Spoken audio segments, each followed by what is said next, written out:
What's up, ladies and gentlemen? Welcome back to the Post Traumatic Survival Show. I'm super stoked about having this episode today. I've been persistent about this episode for 3 years now. I've been this individual's friend on social media because she started following me. And to be honest, it was pretty cool when she started following me because of the reason she started following me. Her in her own right is a reality TV celebrity, and a lot of people know her, but she started following me because I was speaking about mental health. She reached out to me after a few podcasts that I've made, and it touched me, and she shared a personal story with me that for 3 years I've been bugging her about getting it out to the public because I feel how much it could help. And I don't even want to waste any more time. I'm super, super excited to introduce my next guest to the episode today, Dr. Laurel Stucky. Welcome, Doc. Oh my gosh, thank you, Ozzy. Um, That actually is the first intro, the second intro from after graduating from veterinary school where I've been introduced as Dr. Laurel Stucky. well, you should. You've worked hard for that. Yeah, so it's cool to hear it. You know, I was gonna try to talk. I was gonna talk about this off camera, but I'm gonna talk about it on camera because it goes to what we're doing here. Yeah. I have a personal friend of mine that is a fan of yours. I'm not gonna share her name out of respect, but she realized on a comment you made that I posted about the Iraqi money, how you should own your memories, not let them own you. So now they're memorabilia to me. My memories are memorabilia to me, right? Like the Iraqi money back here, Yeah. the Iraq sand that I have. It used to be a tarnish in my heart, you know? But I own these memories now. So I posted about that, and you had written in there, I'll see you Saturday. And she messaged me like, what is this about? Because she's a fan of you. She's like, what is she doing messaging you? What is this about? And I told her, go to your post and see what you wrote. Yeah. So I want you to know how much it is already helping people, okay? She wrote, in my case, it was a friend, in quotations. It robbed me from my junior high school. I got depressed, but my parents really didn't notice, and I didn't say anything because my dad had just had heart issues, and I was terrified of anything happening to him. It takes years to even come to terms with it. I was able to stop the situation after a lot of defending myself, but it still happened. I still had to throw away a pair of jeans full of blood and act like nothing happened.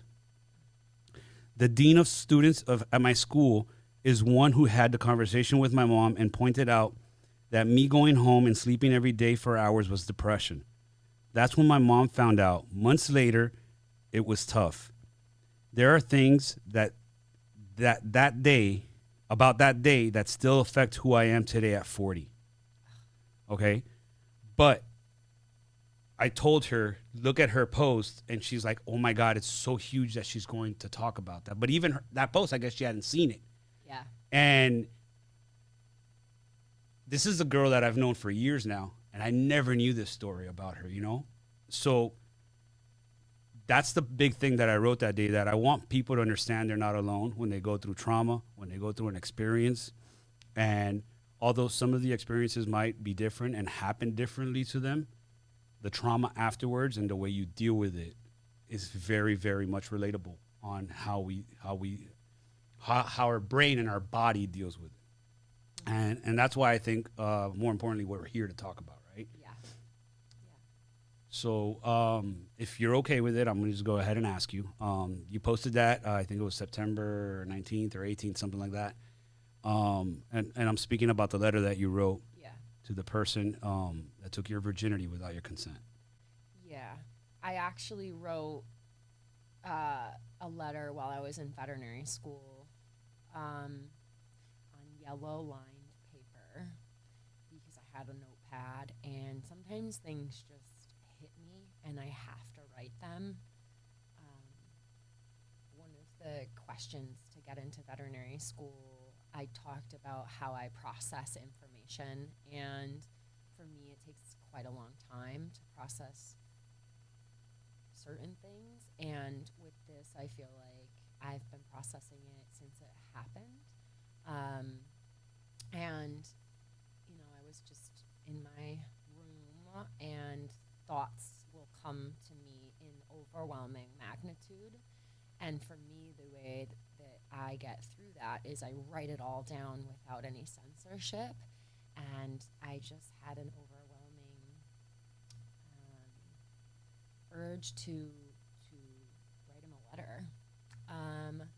And it ended up being roughly 10 pages. I do believe it's front and back. I do still have it. I should have brought it because I haven't looked at it really since.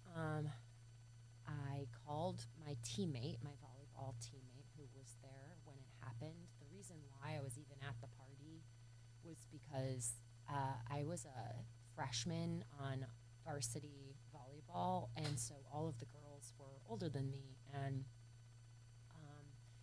they would always invite me to things, and I wasn't a huge partier, so anytime like a guy would come up to me and say, "Hey, Laurel, like this weekend we're going to this party," it just wouldn't interest me, and so I would say no,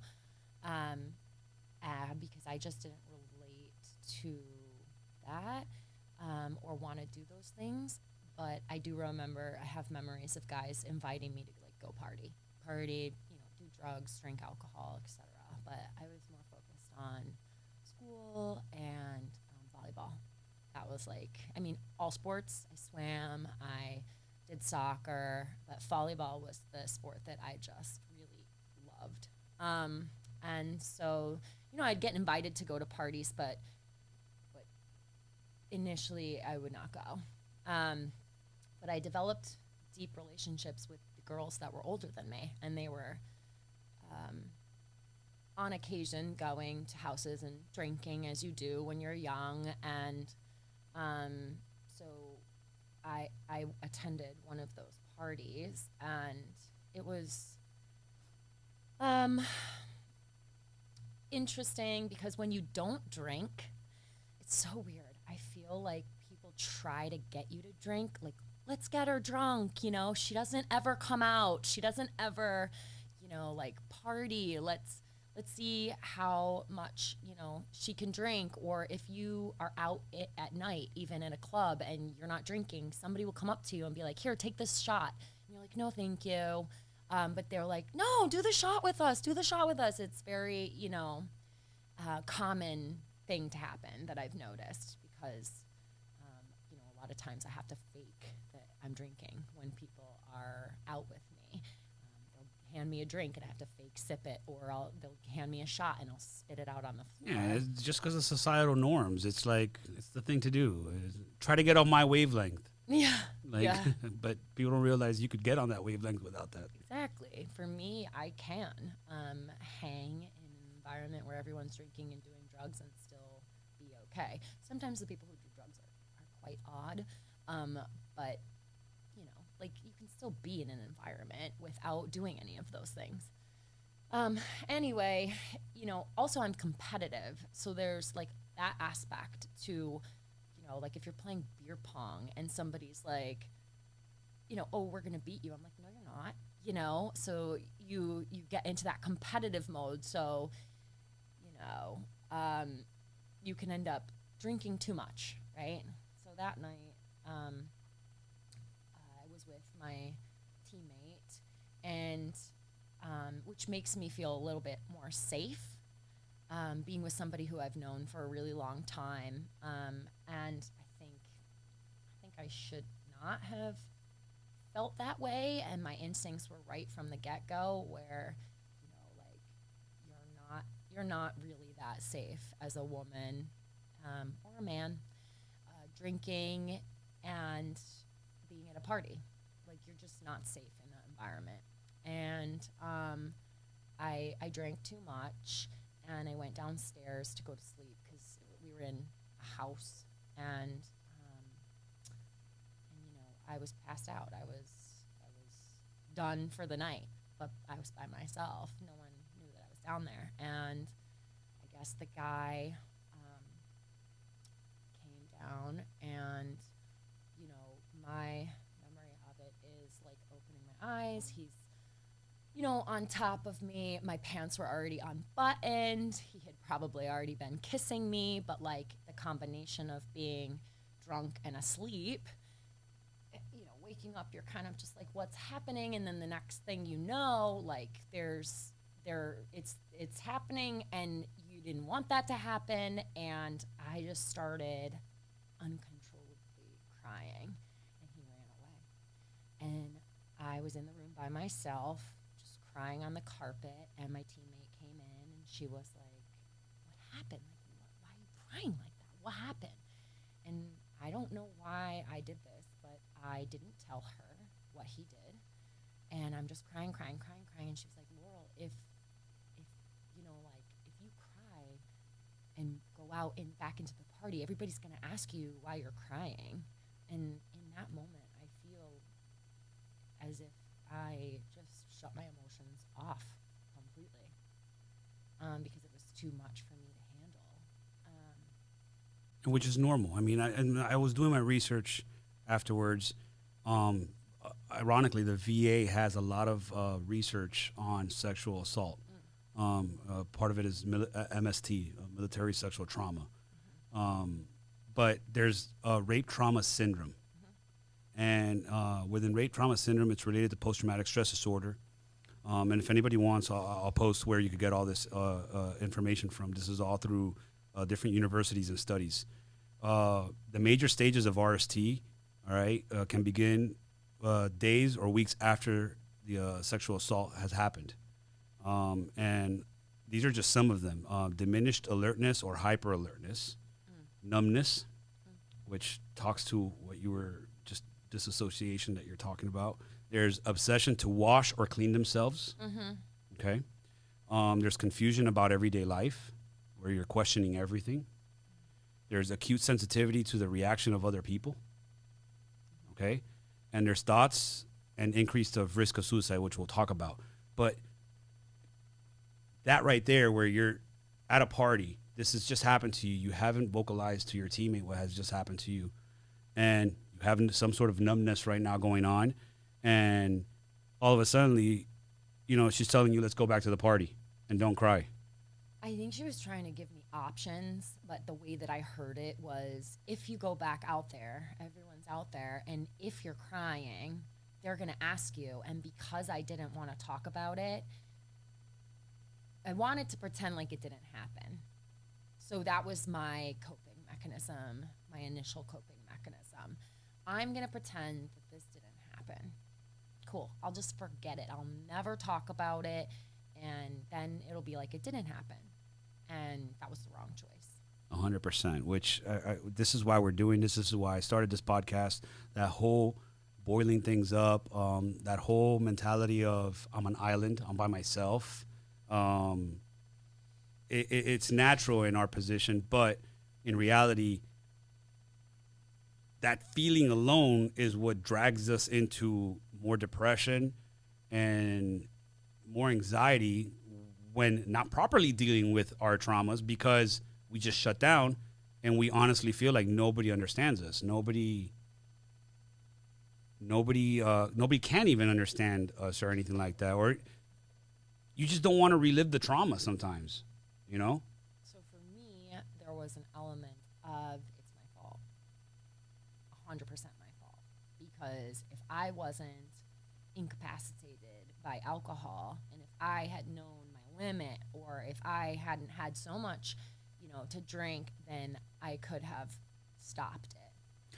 So you literally victim blamed yourself. That's called victim blaming. Normally, society does that on a woman or on a situation. Society will say that's because she dresses like that.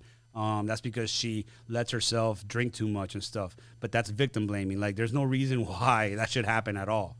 But you were doing that to yourself. Do you think that might be because of the way society was? Let's be realistic. The whole topic of rape, non-consensual sexual advances and stuff like that has made a lot of changes in the last 10, 15 years. So society back then was more like, you let this happen to you made it happen because you made it happen, right? So do you feel that society in some way pushed that mentality on you, and that's why you ran along with it, right? The reason I ask you that is because we're trying to break that barrier now to where society should accept you from talking about it and not victim blame you. But you did it to yourself. I did. Yeah, probably. But that also may be in combination with who I am as a person, where I take on everything as my fault. So in order for me to grow, in order for me to advance, in order for me to change, and I don't know if this has to do with me being like in sports even. I don't know if it's unique to me. I really don't know. But like when you're on a team, for example, and I was a captain of my team, in high school at least, and then I moved on to play volleyball in college on the club team. But we were very competitive. There was an A and a B team, and we made nationals, and our team won nationals during the time that we were there. So I mean, it was still competitive enough. Being someone who is seen as the leader of the team from a very early age, I feel like the way that I led my team was by taking all of the blame. So this is my fault, which helped me critically think to how to maneuver and use the pieces and put them together in order to be successful for in the end, which is to have the most points at the end. Doesn't matter if you lose 1 point, right? You can fix that by saying how did that just happen, and then you apply it to your team, and then you move your team to change and switch it up and not make that mistake again, right? Communication, all that. So I don't know if it's probably maybe a combination of society for sure, because why would I sit there and think, so after a long period of time of not talking about it, I eventually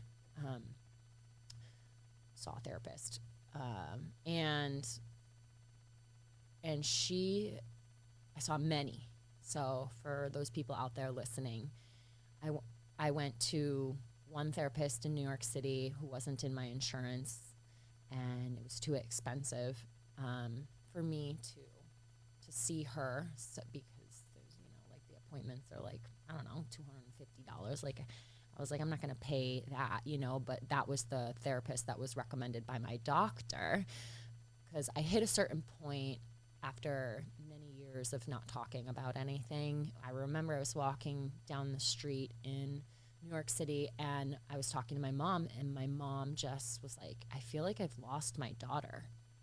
And that was notable to me and memorable. Like, I know where I was standing on the street when she said that. And so that was interesting to me. And then I remember going to just a general practitioner to get a checkup.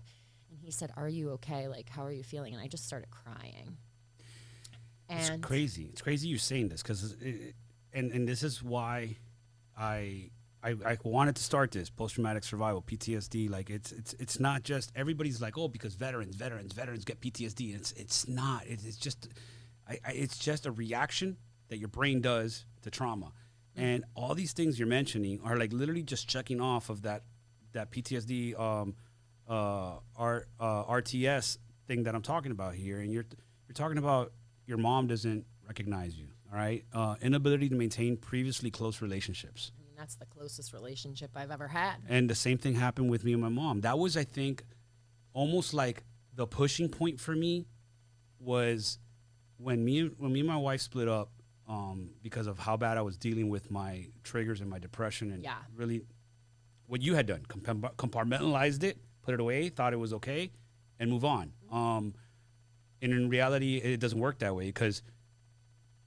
I thought you were going to say something else while you were walking down the street. Something happened where you felt, right? And that's what happens when you compartmentalize these things. You think you're okay, but these triggers are there. You just don't know why you're being triggered, right? So I felt I would look, and we spoke about this last night when we had met up. I felt that I would look on social media, and my friends that I served with weren't living the same darkness that I was living. Their life was great. It was, at least what they were posting. My local friends down here in Miami can't relate to me and even get along with me because they don't recognize who I am now. But the breaking point for me was when my mom kept on insinuating, like, I don't know who you are. Where's my son? You know, and I think that's the biggest point where you start feeling alone. Where, like how you said, the biggest relationship you have is the person that brought you to this world. And when they don't recognize you, when they don't know who you are in front of them, it's big. And I think that's where I felt there's no reason for me to continue going anymore because my mom doesn't even know me, you know? So how did that affect you then when, because you were getting to that, but how did that affect you then when that conversation was going on with your mom in New York? So to be honest with you, I still didn't even realize it. I was walking like a zombie. I do believe I was depressed. I was hardly going to work, but they were still paying me. My work was very flexible at the time. And this is all before TV world. No, I was still on TV. You were still on TV, okay. Yeah, I've been on TV since 2009 when I filmed my first show, and that started before I moved to Manhattan. And basically what happened with that, in short, was somebody in high school said, hey, you should try out for this show, and then I was like, okay, and then they told me the show, and then I just prioritized college and graduating college before going on it, and then I said when I'm done with undergraduate, I'm going to just sent in a tape. I made it to the finals for the Real World Brooklyn. They hand you a very large packet, front and back, typed legal jargon contract. I said, okay, thank you so much. I'm going to take this to my hotel room and read it. And they're like, aren't you just going to sign it? And I was like, no, I'm going to read it. So I read it, and then I brought it back the next day. I just felt really weird. There was a lot of stuff in there that just I felt uncomfortable with. I told them I feel uncomfortable with this, and I didn't get cast for the Real World. And I was a little disappointed in myself because I was like, damn, I should have just signed it. But at the same time, I'm not disappointed in myself because that means that I'm unique in the sense that everyone just signs it and they don't read it and they don't know what's coming for them. And then Sorry, it makes me laugh because I did that when I was doing the same thing with the Marine Corps, and the guy's looking at me like, you don't have an option, dude. Just sign the paper. Like at this point, you're in boot camp already. Like, buddy, just sign the paper because you're in it already. Like, yeah. So I'm just laughing because oh my gosh, you were before that step. So. Yeah. Yeah. So then, I mean, it was fine because at the end of the day, they called me back for another show, and I didn't even pick up for that show. And then they called me back for the challenge, and then that I was just like, I'm going to annihilate all. So these this people literally on this show. happened, and the reason I'm asking this is because. Yeah, at the same time, I was processing everything that happened to me, but also while being, on a reality TV competition show. And excelling and excelling in that, which goes to, I think, what we talked about last night. I started Operation Wet Vet. We were talking about my organization. You knew about the organization that I was a part of. You just didn't realize that it was me. Like right. It's my organization. I've been doing it for 8 years, but that's like my high. That's my adrenaline fix. That's my purpose. That's what my form of therapy. So is this studio that you're in right now. Like I don't monetize. I'm trying to learn how to monetize the podcast, but I never started this for money. I started this because it feels good. I like doing this. And do you feel that then because you buried this, you have anger, you have fuel, you have, like I tell Frank, my son Frankie, now that he's playing football, like, dude, this anger, whenever you're mad at me because I punished you, save that and take it out on the field. Like, do you feel that because nobody knew you were going through this, this was your way of screaming? This was your way of like... I see what you're saying. I see what you're saying. Or did you feel, because this is something that as well happens with victims and stuff, were you making a new, stronger version of you?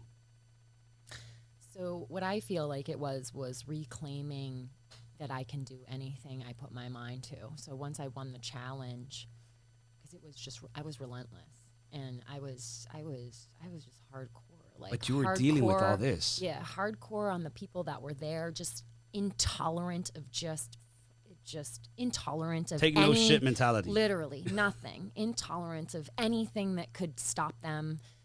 Just really focused, and I just wanted to win. I didn't care about the money. I mean, the money was fine. It was like back then we didn't even get paid that much. So like it wasn't even about the money. It was I wanted to win.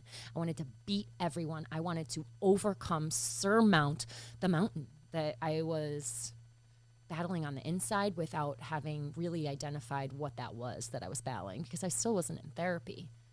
I still had buried it. And you still hadn't reached that point that me and you spoke about a little bit in the last 3 years where you did almost want to give up at a certain point. You still hadn't reached there, or was it going on through there? Because people can't realize that you can be that Laurel on TV, or I can be Ozzy, the Operation Wet Vet CEO, but I'm still dealing with shit and darkness. And sometimes that darkness is like, hey, buddy, I'm right here. It's tempting. I'm just speaking reality. It happens, and people can't comprehend that, because people would be like, yeah, I mean, you were clearly over it. That's not true, like that's why I said this was a fuel for you in a way, and you were proving a point, To myself. Yeah. It was for me. But I think that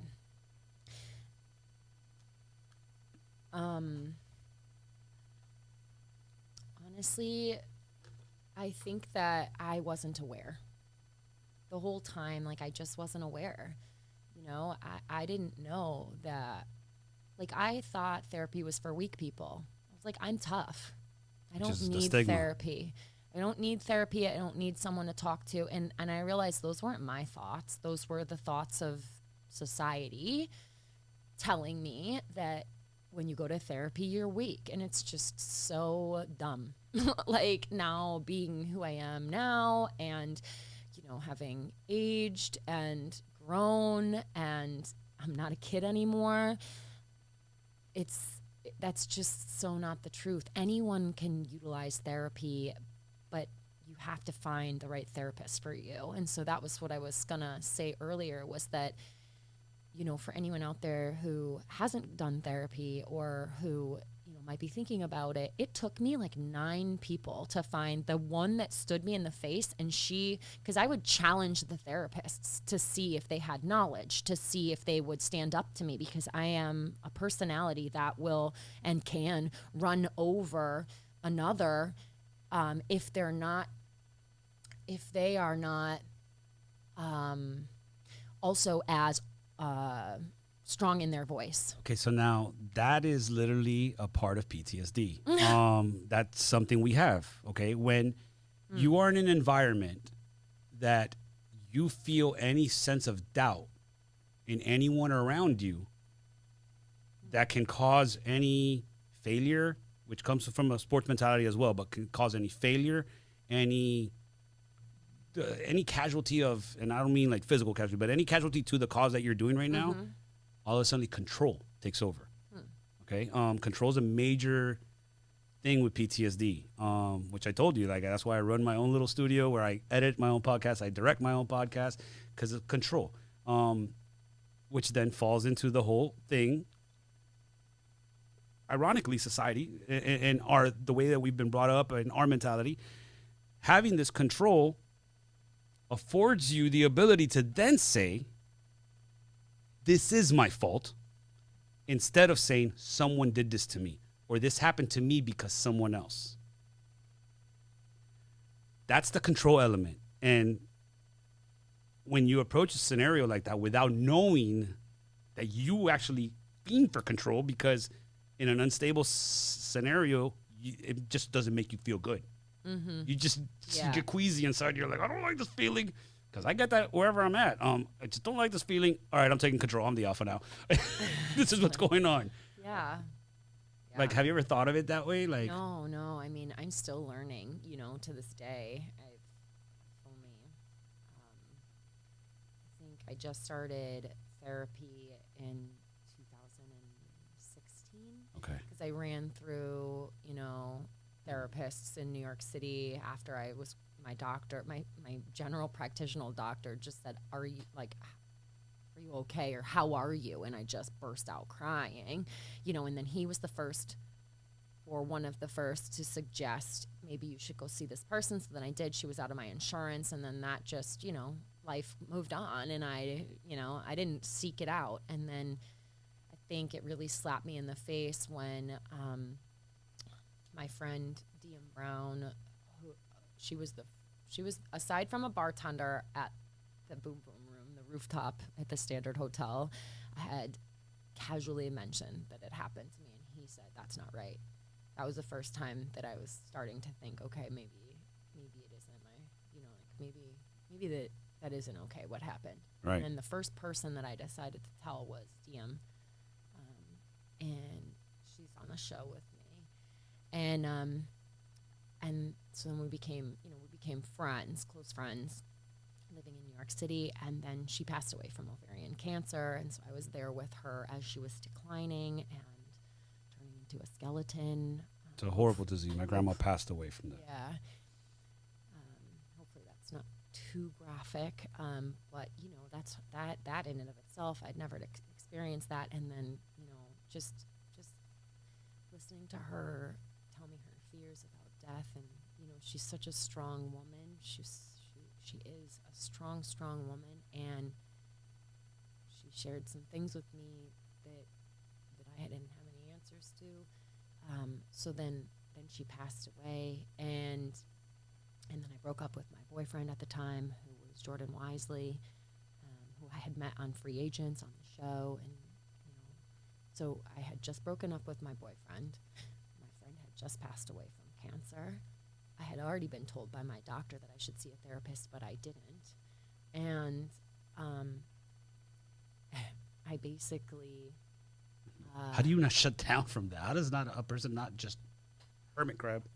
So what ended up happening was I experienced what I believed to be a panic attack, because I had signed into Twitter after DM had passed away. And this was in 2000. She had passed away in 2014, but I was still kind of hanging on by a string, like the thinnest string that you could imagine. And that was January 2015. I opened up Twitter, and a mother had written to me on Twitter and said, I have cancer. I have 3 children. I'm not going to make it. Can you just, when I pass away, tell them that I love them? And I lost it. Children cry all the time. They hit the floor and they're screaming.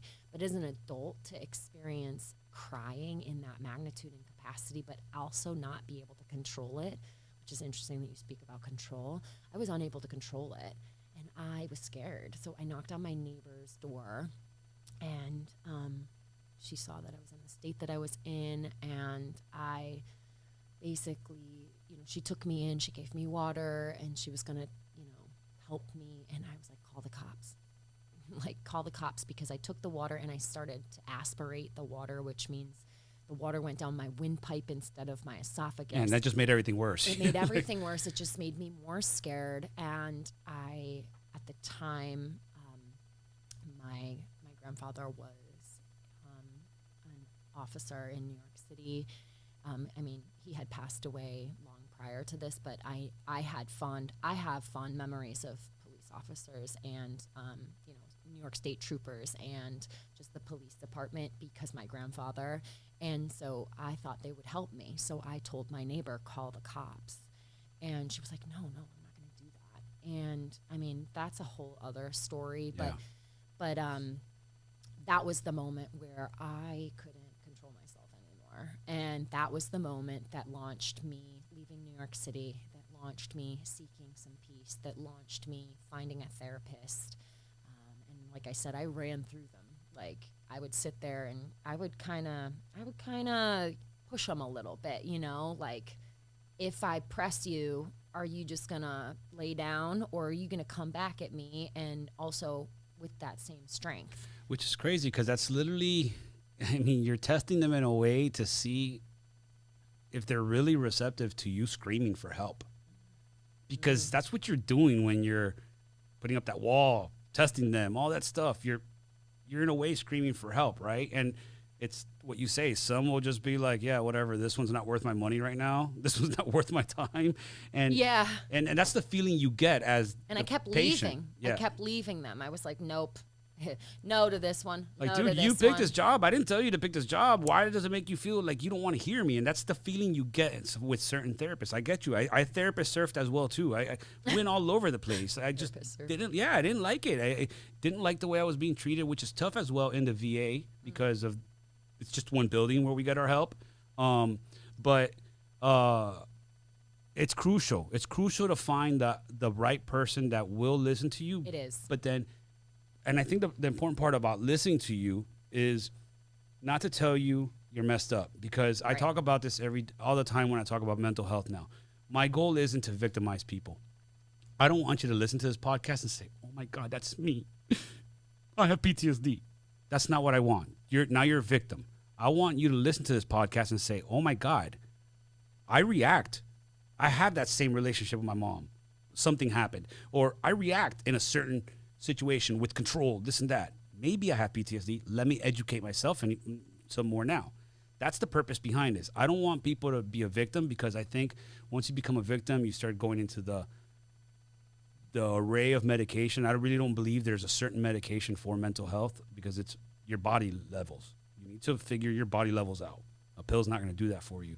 But I think education is key, because then you learn when you are about to act out, because that uncontrollable crying, that's totally normal. Uncontrollable crying. It was gasping for air. It was very strange. Well, you didn't know what a panic attack either was, or an anxiety attack, which is crucial to education with PTSD and trauma, because it happens. Same thing happened to me, I think, in 2013 with my previous. I was separated from my wife, and I had my service dog, Duke. Not this one, Duke. And I didn't know what a panic attack was, and it was starting to come. I was watching a movie that was very realistic, a war movie. That's the last time I ever saw a war movie, 2013. And it was just very realistic. It had brought me back to the point where I was sitting in my couch watching it. Brought you back? Okay, so yeah, it's not a flashback like how you see on TV that you're like, you think you're there. I hate that, because it makes people feel like I think it makes people think that veterans hallucinate. It's not a hallucination. It's more like a full-on sensory overload. So imagine being in your couch, and all of a sudden, imagine being in a challenge house, not knowing what this all is, and all of a sudden something happened that the smell of that room that you were in that day that happened, that night that happened, comes back. The smell of the carpet, the smell of the bed, something.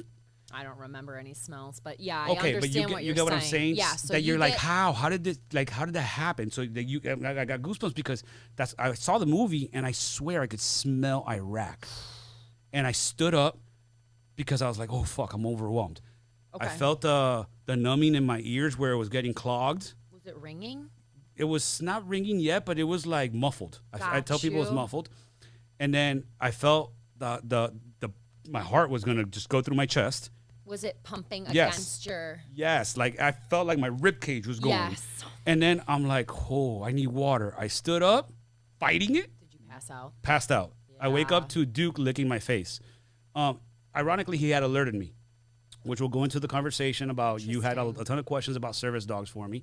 I had not been properly educated on the bonding that I had with him and the alert that he had. And the purpose behind a PTSD service dog, and why most of the time they'll say, and I'm very crucial about that, do not pet my dog and stuff like that. Because when we're out in public walking around or somewhere, he is actually supposed to be in tune with my smell. Okay. He will realize when I have a change where I'm either a heightened sense of arousal. And for people that don't understand, the word doesn't mean that I'm turned on. It just means that I'm like on edge. It means that I'm like physical state and adrenalization state. It feels like I'm at, instead of 0 to 100, I'm at 99 already, waiting to go to 100. I'm like, just give me the 100. Like, so the service dog is trained he smells to be that, in and tune. he will smell. He'll start going for my hand Okay. because he's always in a foos position to my left. This was Duke, your first service dog. And him too. And Cash, your Cash second as well. service dog. Yes. He'll start going for my hand, finding a way With to his distract nose? me. Yeah, to distract me. Like, hey, dude, hey, I don't like.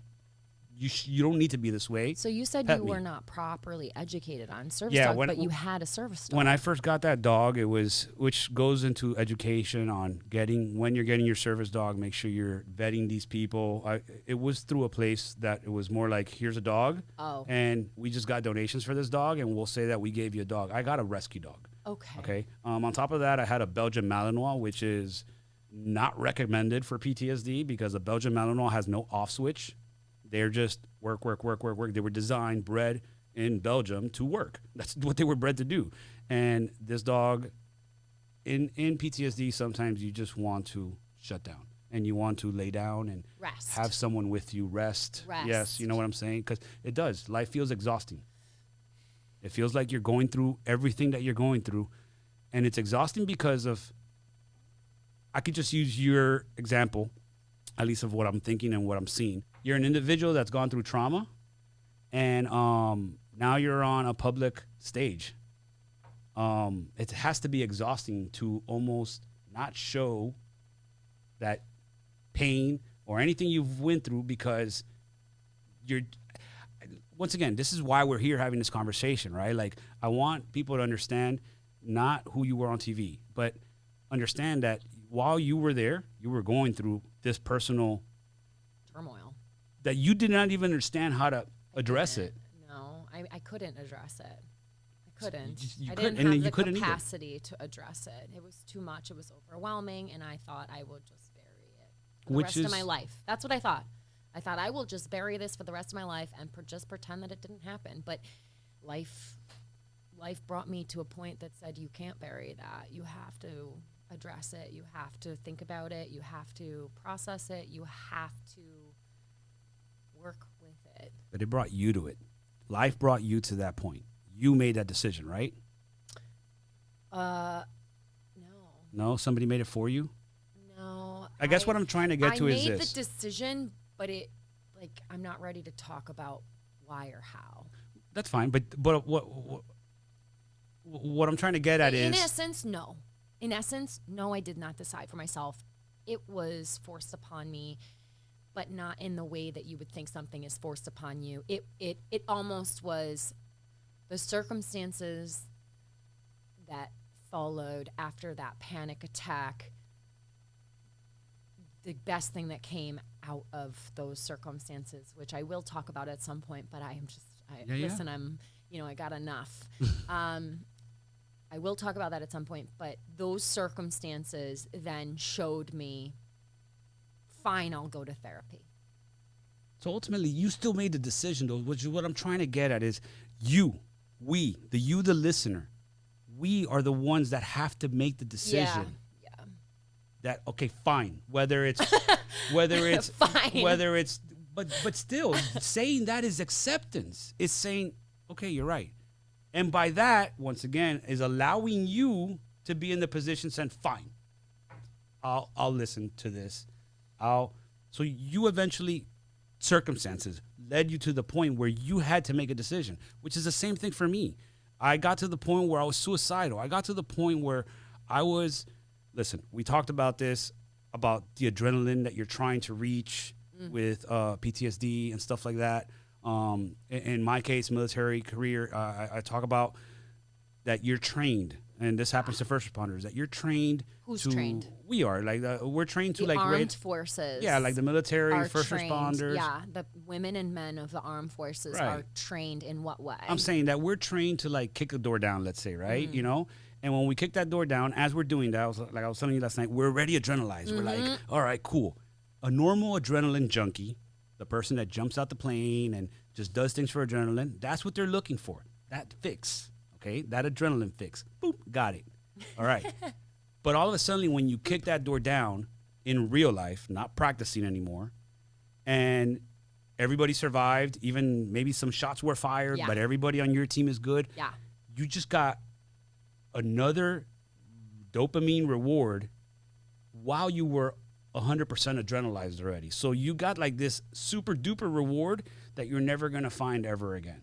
Okay. So like I spoke to you last night, I was in the position when me and my wife split up that I was constantly trying to chase what I didn't even know, that adrenaline hit. That second release. Satisfaction. After not being killed in battle. Anything like is that, right. essentially what you're saying. I'm trying to find this, right? And I eventually thought I could find it by abusing cocaine. And I was drinking, living a risky life, going out, literally separated from my wife. So I'm literally going out and I'm like trying to fight guys at a bar because I don't have my girlfriend or my wife with me saying, hey, babe, calm down or anything, you know? So I'm just like out there. If I see a fight, I'm like, oh, I don't even know these two guys, but I'm going to pick the one that, I don't know, has the coolest sneakers that I think I'm going to get along with. I'm going to help him. Okay. Like, yeah. And I'm putting myself in these dangerous situations, which in my case was more physical, more, I guess you could say like male-ish, you know, aggressive, masculine or whatever. But it still happens to women and anybody that's been through trauma where they put themselves in these scenarios to try to find that equilibrium of feeling at 99, trying to keep that 99 constant, which is hard. It gets tiring. That's why we talked about rest. Sometimes you just want to rest, right? So when it happened to me that I was in my darkest and everything, like I said, I was abusing coke, I was doing all that, and finally I'll never forget the day I was laying in my bed crying because I was just done that day. And I was tired where I wanted my soul to rest. I did not want to kill myself, but I wanted my life to end. I wanted to trip while I was walking my dog and fall into the street. So I begged, I prayed and I begged for God to end my life, to end the life I was living, right? Ironically, I'm guessing this is what happened, how my prayers were answered, but I got a call from my gunnery sergeant that he was doing a reunion in September of 2014 to mark the anniversary of my unit, and we were there from February to October. We lost April 13th, our first casualty, and then September 13th, my lieutenant. Then September 12th, my lieutenant. Then September 13th, 3 more guys, all in 2004. You lost them. That was after you had come back from war? No, meaning they died in war. They died in April war. 13th was our first KIA, killed in action. Oh. September 12th, my lieutenant with a roadside bomb. And then September 13th, 3 more with VBID, which is a vehicle-borne ID, meaning it's a guy that's driving around in a car filled with explosives. Right. And he detonates himself whenever he gets to a certain point. So it's a suicide bomber in a car because they could pack way more bombs in a vest. Okay. And affect more. Oh, yeah, affect way more. So it killed 3 that day. So my gunny had called and said, hey, I want to do a reunion marking this anniversary and stuff. And we spoke more about this last night as well, too. But we were like, everything we're talking about, we need to talk about it tomorrow. So I went there, and this is where I decided then. What made me help me make that decision to go get help was realizing I wasn't alone. So I can't help to think that you felt you were alone. Yes, but I can't help to think that your conversations with DM maybe knock that first domino over for you and physically and internally to say, wow, somebody's listening to me. Like truly listening, processing what I said. And that's the main thing. Once you're heard, that your experience was listened to and heard and understood. Understood. Yes, that's understood. That's a good word. Now you realize you're not alone anymore. Understood and not judged. Yeah. Understood and not judged and not blamed. Understood and cared for, because the first reaction sometimes is to blame that person.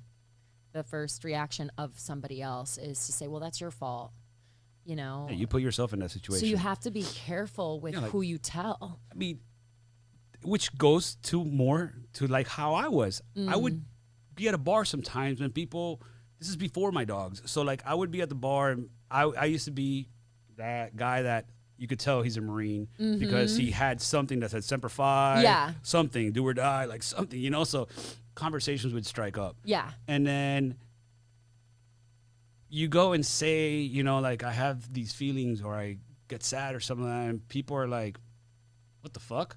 You're a Marine. You signed up for that. Right. I'm like, hold the fuck up, dude. I'm like, hold on. And sorry, I curse on my podcast, but Oh, I don't care. okay. People are like, it's almost like victim blaming me. Like, what do you mean you're complaining you have PTSD? You're a Marine and you signed up for it. Like, It's the wrong response. it's the wrong. So It's you don't ever feel understood. It's the absolute wrong response. Because Marines are seen as really, really like on the ground tough. On the ground, the team, you know, you bring in like this is what I think of Marines, at least. I think that they're so freaking tough, and I love Marines. My first love was a Marine, and he always used to say like 1, 2, 3, 4, and then I'd have to like respond Marine Corps. Like I'm obsessed with like the armed forces and all of the different branches, but I tend to really connect with Marines. I don't know why. And it's the wrong response to rewire someone's brain. So you guys go in, you sign the contract, you didn't even read it, right? Yeah, well, no, it wasn't like You don't have an option. I can't take it to the hotel room because there is no hotel room. It's like Yeah, you're right there. You sign the contract. You have to sign the contract because go. you have to go to the next station. It's usually a station of paperwork, and they give you your paper. So you go to station 1. Okay. Is this correct? Is this Name. your home of record, Yeah. name, your date of birth? Cool. Next station, the contract, blah, blah, blah. The following station, your will. And I'm like, oh, shit, I'm 19. By the time I was 21 or 22, I think I'd already filled out 4 or 5 wills. And I was like, this is pretty crazy. So it's like you're doing all this, but in my case, there is no choice. There is no. Kid.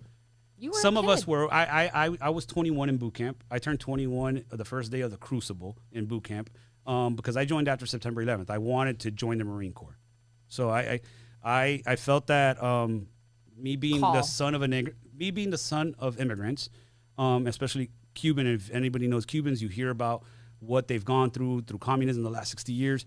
My family fled because my family was part of the military. My mom's grandfather was my great-grandfather. Sorry, my mom's grandfather was a high-ranking officer in the Batista Army, in the Cuban military. When Castro and the communism and Che Guevara and everybody came in, they pretty much took all the higher-ups and they were like, you're part of our coup or you're not. You know what I'm saying? In my great-grandfather's case, he was arrested, taken to the prison in Cienfuegos, Cuba, and then he was actually personally shot, personally executed by Raul Castro. Your Fidel, grandfather? my great-grandfather was personally executed by Raul Castro. My grandmother's 5 brothers, so this is my grandmother's dad, my grandmother's 5 brothers were all put in prison for 20 years because they were under his command.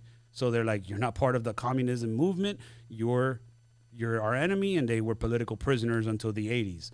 My grandmother had no association with that, fled Cuba with my mom as a young baby. I was privileged to be born here, but you grow up hearing this. This is what they call about generational trauma, that I have trauma from Cuba, and I had never been to Cuba my whole life just because of hearing it, right? And it happens in other societies that are going on right now and stuff like that. Yeah. I mean, just so society understands, it happens with LGBTQ, it happens with blacks, other groups of Hispanics. It's just you hear about the trauma growing up that your parents went through, so it's generational trauma. So, you know, I grew up with all of that, and I lost the train of thought right now. You grew up with that, but we were basically talking. So you were a kid. Yeah, I was a kid growing up, and you signed the paperwork, and you don't know so what you're getting yourself into. You don't. And basically, what I was going to say is, then you begin this training. Yeah.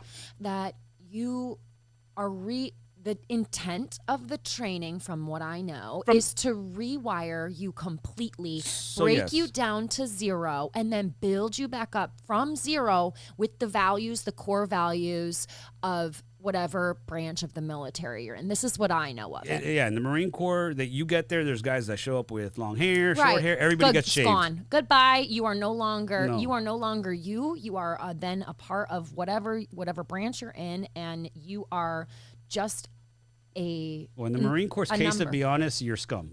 Scum. Yeah, you're So you get yelled at. You're a recruit. You're the lowest of lows. You don't. Yeah.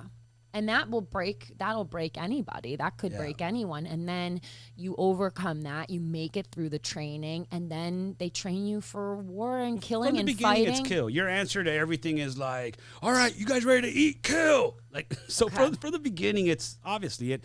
But we got to understand, we cannot soften our military. No. This is what it's for. Yeah. Okay. So, but I'm just trying to, from my perspective, this is what I see with military. And so, but what I'm trying to convey by breaking that you down, create you. Yeah. But they don't build you back up to who you were to get back out. So it's imperative to break those individuals, make a team, and make a successful team, and turn you into an individual that can watch your what do you call them, like baton mate, your brother, anything, your brother, your watch sister, your brother, your fellow comrade, whatever. Watch your comrade die. Yeah. But you have to snap out of that and go and continue to fight. So it's imperative to have that mentality. It's for a reason. War sucks for that reason, but you're a soldier also. And no, I'm a Marine. Excuse me. I'm just messing with you. Oh, okay. So it's just that we take our title very serious. Okay. We earn that title. So. Yeah.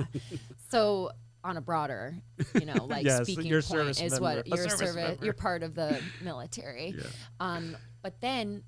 So then your contract ends. And it's gone. Then your contract ends, right? And you have a choice. Are you going to resign or are you going to leave? Yeah. And when you make that decision to leave the branch of military that you're in, what's your life? And what did you just experience? And who understands that? And that's what you were saying. That brought you to your point where you came to your brothers. Yeah. You said what? Oh, when I went to that reunion, to me, it was ultimately, it was the second day that we were there. And when I speak now to corporations and stuff, I speak about mental health and overcoming it. I say the story. We were by the fire pit, and we were at a campsite in California. Why were you with them? It was the reunion. We were doing a 10-year reunion for my unit. For the unit that passed away. It was the guys that were in my unit. Okay. So Alpha Company, Third Tracks. It was the guys that were there in 2004. About 50 guys got invited. Only 15 showed up. Okay. 15 of us showed up. We were in Redding, California. We had rented a campsite. It was awesome. We spent 4 or 5 days together. Nobody knew that Matthew Puckett is one of the kids that died on September 13th. Nobody knew that Puckett's mom was going to be there, his sister, and his brother. Oh. Nobody knew that. And they were there on September 13th, 10 years to the day that their loved one had died. I think I've shown you that picture. Maybe I haven't. It's a picture that I have of everybody called me Combat Camera in 2004 because I had spent my money on a digital camera, and I wanted to document. What was going on. I don't know if you've seen Full Metal Jacket. No, that movie. It's an old school Marine Corps movie. I've heard of it. Okay, well, one of the guys in it, he's always walking with his camera in Vietnam and like taking pictures and stuff. And I just wanted to be that guy where I documented history. I was a part of history, and I knew that I was going to be a part of history. More importantly, we kept on being told we were going to the cradle of civilization.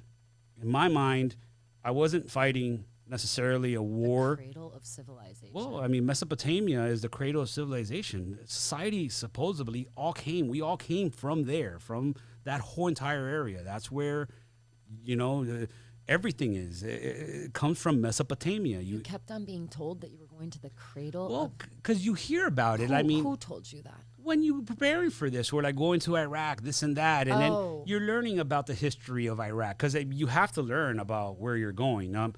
This is so crazy, these parts of going to war that people don't realize, you're preparing to go to war, which is what you're talking about from the beginning. Kill, kill.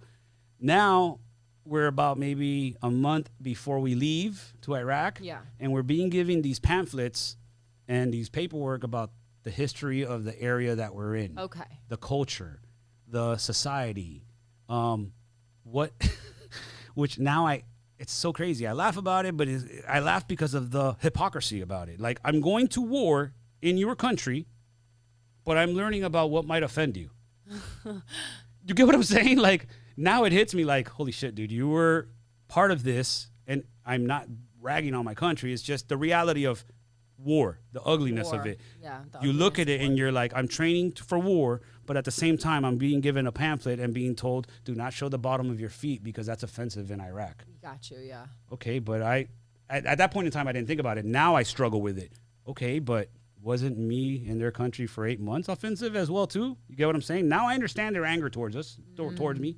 You know, which is why I told you sometimes I live the security that I live, even though I try to be public on social media because of my organization and stuff. But I try not to share my family and not to share anything because I understand that people might still be angry about things I did during war. Okay, it's just war's war. I don't know how to explain it. It just, you have to be a part of it to understand. That's not even the right word for this because, like I said, I'm what 20 next year will be 20 years war for me. 2024. I'm actually scheduling. I'm in the middle of right now organizing a huge reunion with all 180 guys that were a part of that unit. It's going to be in Houston area. Right now, we have a whole entire hotel reserved for 2-3 days. We're going to be paying, not me, but Semper Fi Fund is going to be paying for everybody's lodging, their meals, and their travel for just the service members. This is not open to our family. This is open to us to reunite, to bring that purpose of understanding we're not alone. Hey, maybe you meet somebody like, not me, because we all know each other, but bump into somebody like me that like, hey, I am dealing with this dude, but this is the way I'm dealing with it or whatnot. You know, that's why they make these reunions. But I'm doing this reunion next year, and it's 20 years. And for 20 years now, I've been battling. It's more of a mental struggle that I'm trying to figure out what exactly we did it for, right? Did we make it worse? You know, so many questions that you ask yourself. But then knowing you're asking yourself these questions now, you say to yourself, unfortunately, I was in a circumstance that if I get thrown back into that again, I would do it all over again because it's my life or theirs. Yeah. Even though I'm in their country, which now I understand that, right? Yeah.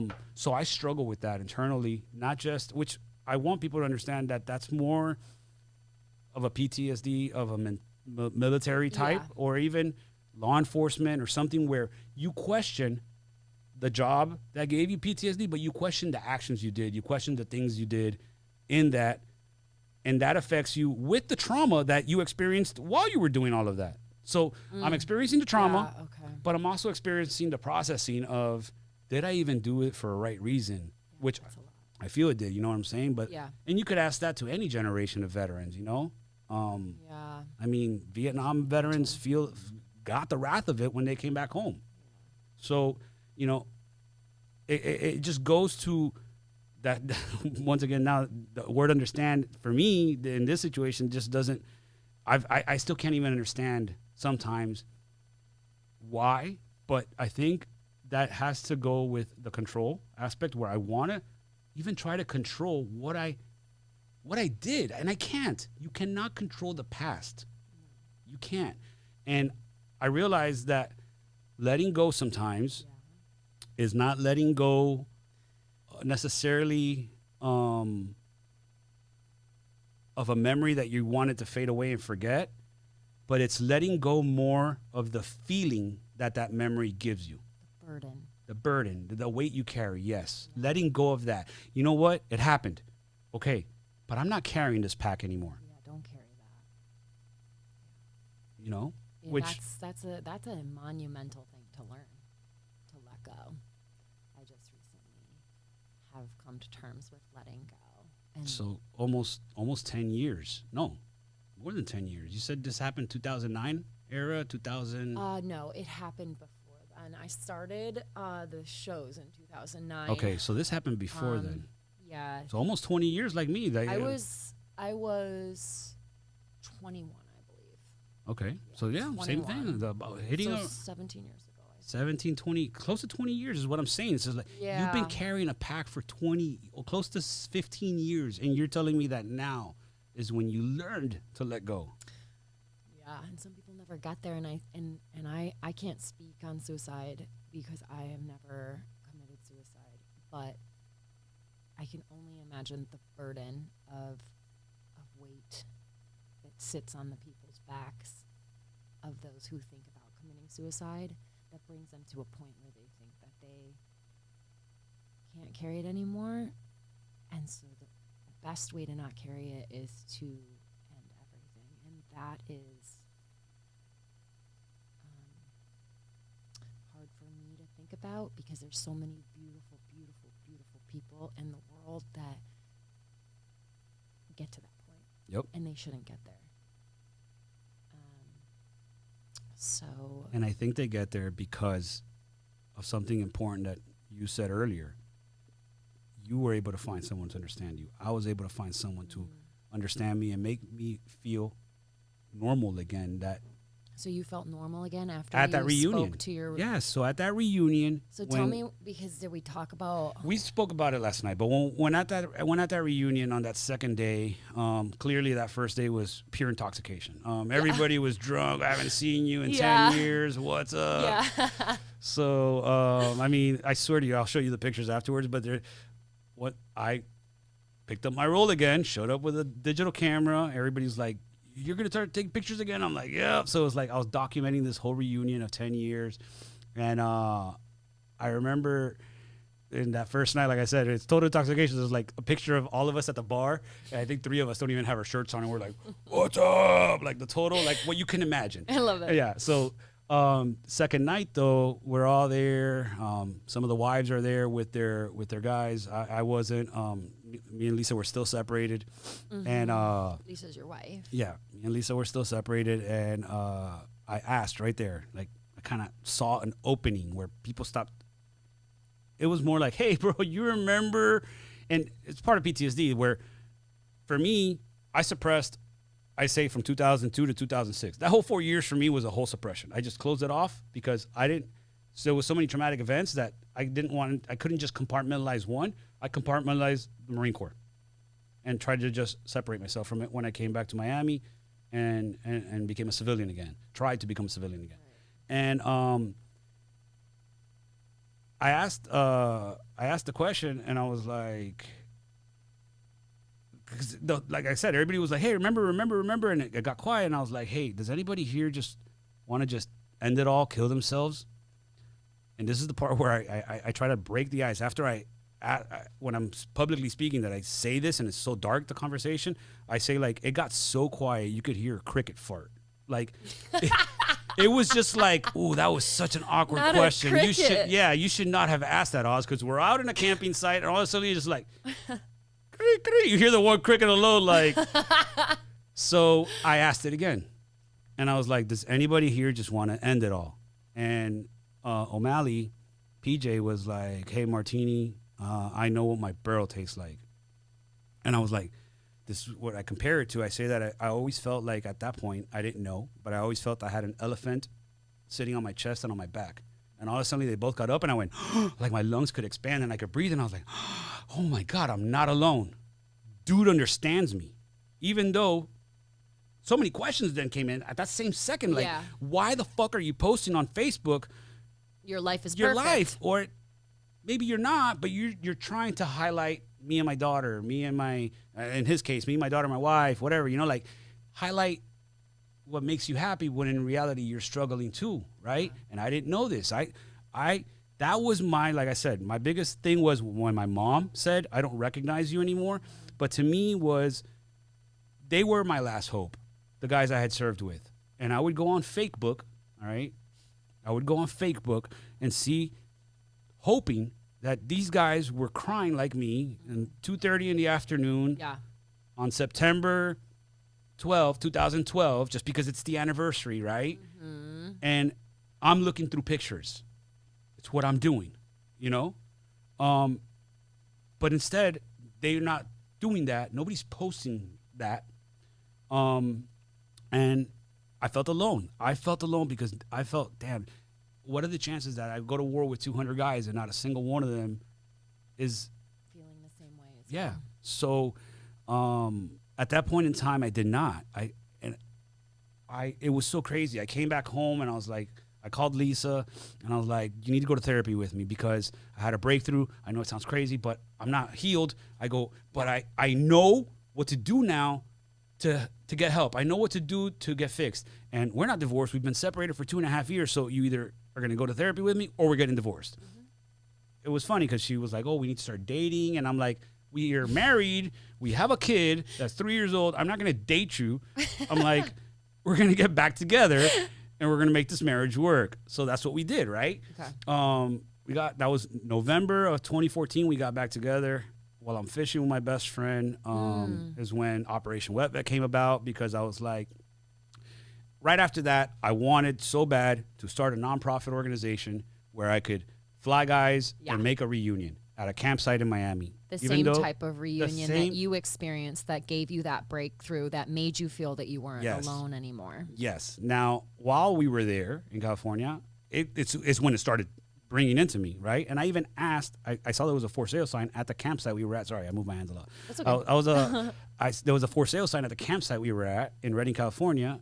I even asked the owner, I'm like, it's for sale. He's like, yep. I started telling him, I want to buy this to make reunions for Marines. Yeah. And he's like, well, it's for sale for like 3-point-something million. He was telling me the price, and I was like, yeah, I'm hearing these numbers, and I'm like, oh, this is going to be a big undertaking. Big mountain to climb. Yeah, undertaking. And I'm like, ah. So I'm fishing with my best friend, and then I'm once I come back home, it's hitting me even harder. The cost of living in Miami is a ton. There's really not many campsites down here to mimic what we experienced over there. Okay. But I'm fishing with him, and I'm like, I love fishing. And in the back of the boat, you can't go anywhere. This is literally like my mentality. I'm like, in the back of a boat, because here's what we do.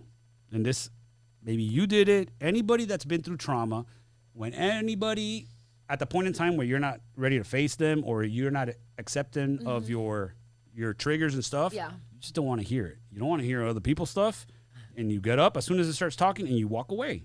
It's what we do. Anybody that's through trauma. Oh, I'm not feeling avoidance. Boom, get up and walk away. So I'm like in the back of a boat, and I jokingly say this. I'm like in the back of a but I jokingly say this to my veterans. I'm like, and I've tested it. I take Navy SEALs out, but we're so far out that you're not going to jump off the boat and swim to shore, because like you're going to hear what I have to say. Like, so I've tested it. You know, like we're so far out that you're going to put up with it. And the whole purpose behind my idea when I'm fishing with him is like, while I'm fishing with these guys, I'm going to talk. And I'm just going to bring up scenarios or whatever. I'm not going to make it a group therapy session. I don't want to make it like something they don't want to be a part of, but I'm going to talk. And what I've learned is most of the time people listen to someone that's successful. What they assume is successful, right? Mm-hmm. Which is huge, because I ask what is success to people now, and I'm going to ask you that eventually. But people like to, for some reason, listen more to people like that. And in a veteran's case, I know because it's happened to me, I'm more receptive of an entrepreneur that's a veteran, because I'm like, damn, dude, especially one that's been through combat, I'm like, so you've kind of seen similar things that I've seen. How'd you get to where you're at with all the demons you're dealing with? Okay. And that's what I want individuals to get out of it. And because people would then start telling me, oh man, we talked about it, like, oh, you're cured or you're healed. And I'm like, why? Because I'm functioning? No, I'm just functioning with my trauma, with my disability. I go, but I'm not healed. I still deal with triggers. I still deal with, there's days that I'm angry that I just explode, and I need to learn how to calm it back down and stuff. But I'm not cured. I realized that I'm in control is what I started telling people, right? So that was my purpose behind it. Let me start a nonprofit. Let me be successful. Let me do something so that when I bring these guys fishing, they might think, oh, this is just some guy that is well off or whatnot. But then when I start talking about, hey, in 04, I lost 5 guys.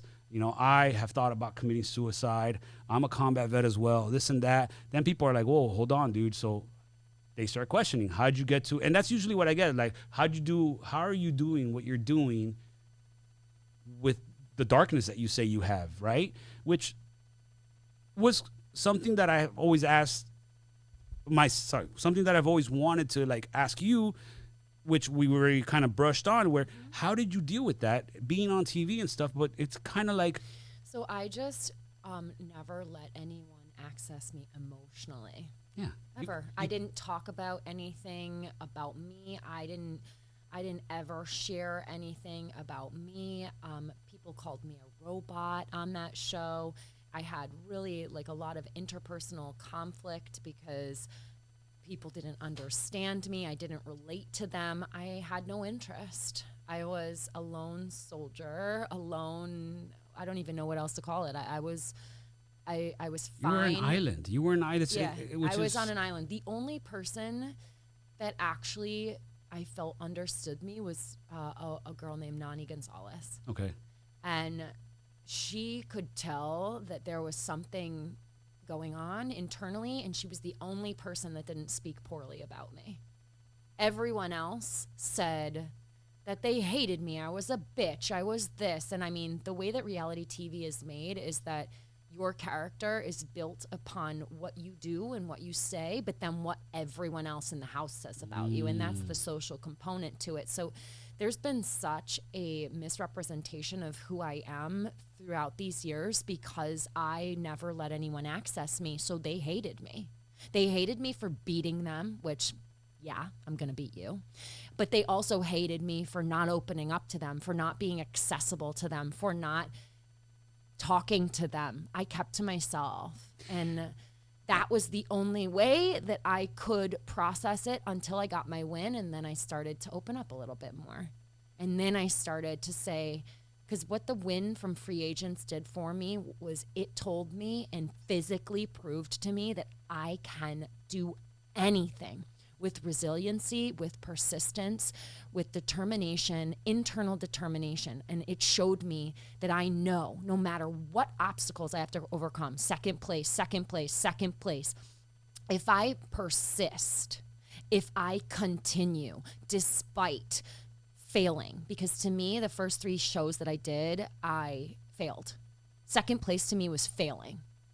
And because of those, quote unquote, what I see to be failures, because I made mistake, because I came in to win. You know what I'm saying? So like when I finally achieved my win, that proved to me that with persistence, with diligence, with never letting up, with making alterations to where I made the mistakes, learning the lessons and changing myself so that I could continue to get to that goal, which was to win that show. I mean, that show is a hard show. This is so crazy. I mean, I'm hearing you and I'm listening to you, thinking of myself, the way like how I am with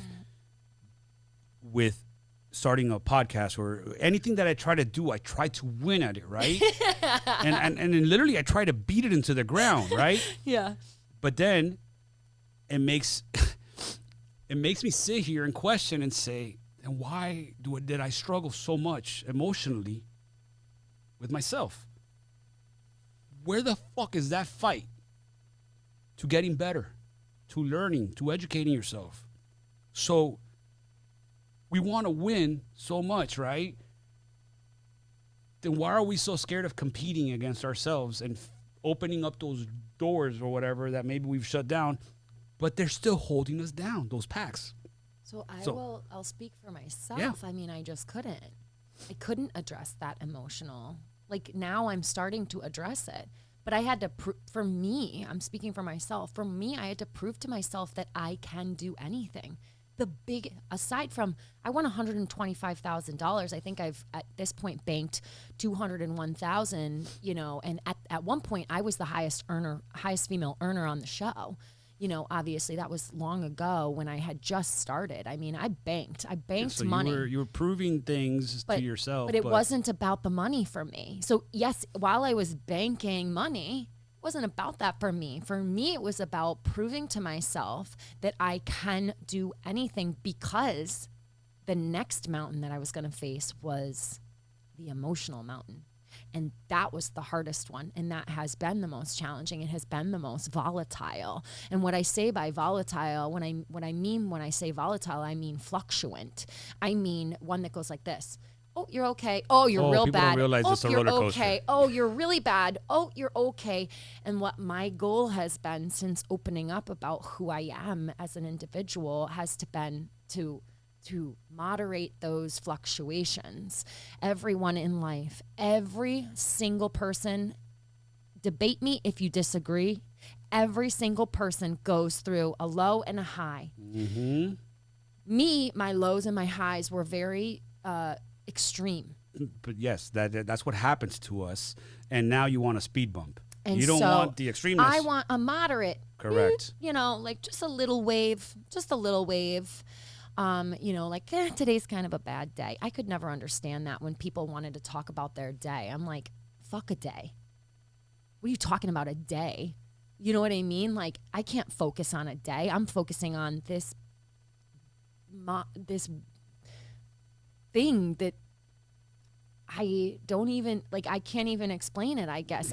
It's so crazy what you're saying, because we think words are important, but you're like, fuck a day. But that's how I But you're felt. holding on to one day, though. Oh, yeah. You get what I'm saying? Right. You're like, you're asking me about my day, like, because fuck a it's day. astronomical. Like Right. a small, so to me, it's like, oh, you ran into traffic? I'm sorry. I'm sorry that you ran into traffic today and that made you upset. Well, somebody put his penis inside of me when I was asleep and drunk, and then I woke up, and that's how I lost my virginity. So that's the harshness in me That's coming the pack out. you're carrying, right? You're upset because somebody cut you off today? Like, my reaction is like, fuck that. Fuck that. That's so minuscule in comparison. So to me, you know, I battled, you know, at the time, also my propensity to have that harsh reaction. So I've also learned that my reactions to people are extreme, and that's the anger that I had pent up within me from the day that I didn't address what I should have addressed. But how did I know? Right. So, you know, I'm still in therapy, and I'm still, you know, I had to switch therapists because I had my one therapist and she was so good, and I am endlessly indebted to her. If I could do anything to help her in her life, I mean, she changed my life. So for her, you know, I outgrew her, and now I need a therapist that is specific to a new version of you. Yeah, the newest version of me, where I now have had breakthroughs, and now I'm able to talk about what I experienced, and so I need a new therapist. And so I don't know how it's going to end up for the rest of my life, but I'm open now, finally. You're receptive. Finally open now. Just not even receptive, just open. I will let somebody get to know me now. Before, you're not knowing me. You're not knowing anything about me. Which is something that friend of mine that messaged me her story told me that when she got with her husband, now he is the first person that made her feel safe in any room they walked into. Well, I love him. And that gave her the ability to then open up and show him her. That's amazing. And I'm happy about that she found a person like that. There are a few people in this world that, you know, like it's really not even about me. I'm here talking to you about what I experienced, but this is not about me, what I learned. What I learned is this is about everyone else, because I made that post on social media. I had written that a long time ago, but, you know, it takes me a little bit of time to get up the courage to talk about these things. And what I learned from posting that was the amount of messages that I received from women. Same thing that you're saying. I don't feel alone. Here's my story, and I've never told anybody this before, and I'm 39 years old. Here's my story, and I'm 67 years old, and that happened to me. Oh, something similar happened to me. That, to me, is just the devastation of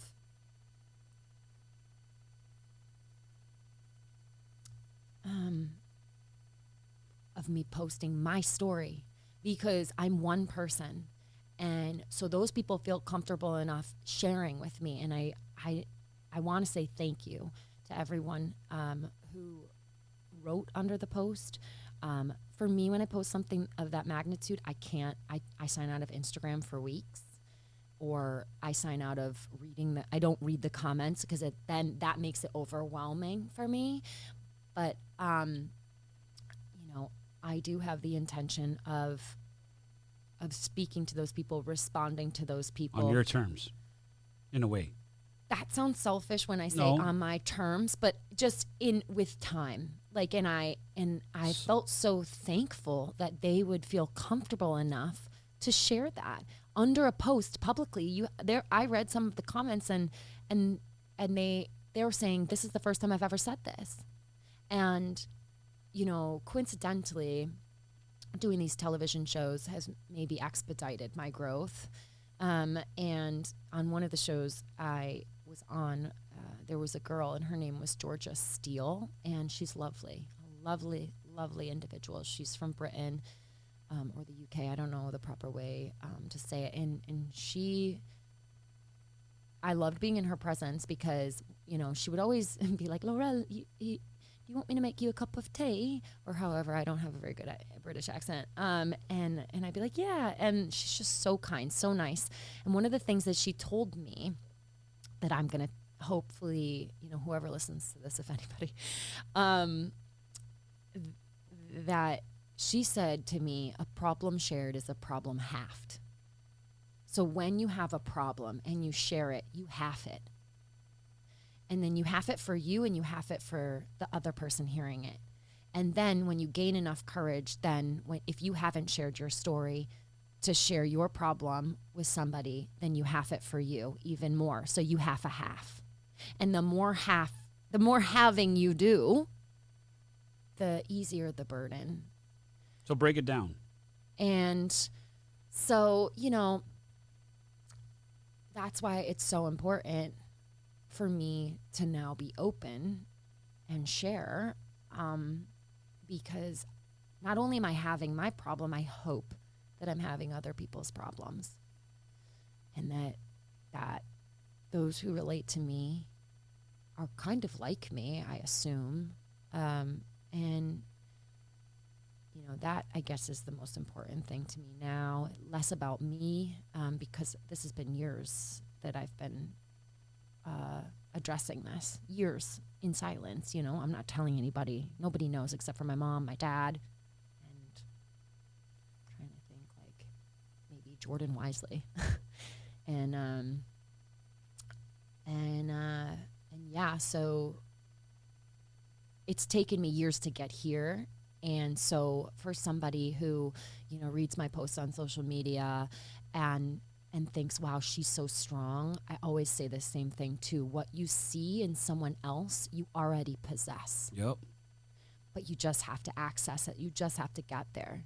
And maybe you don't believe that you are that same thing that you see, but you are.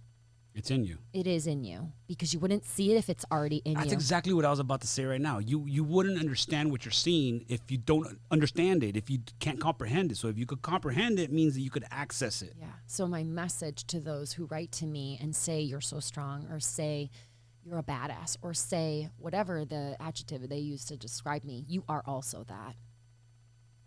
Maybe you don't feel it right now, Maybe but you can don't be. feel it, but it's okay that you don't feel it, because you can get there. And a lot of times I don't feel strong. So that's also important to say. A lot of times I don't feel strong. A lot of times I feel weak. So that's also okay. Just there's so many variations to being a human being. You can be strong and then you can be weak, and in your weak moments, I think it's important not to allow yourself to lose in your weak moments. I think that's where the key is. It's okay to have weak moments. Mm-hmm. It is. But don't let them beat you.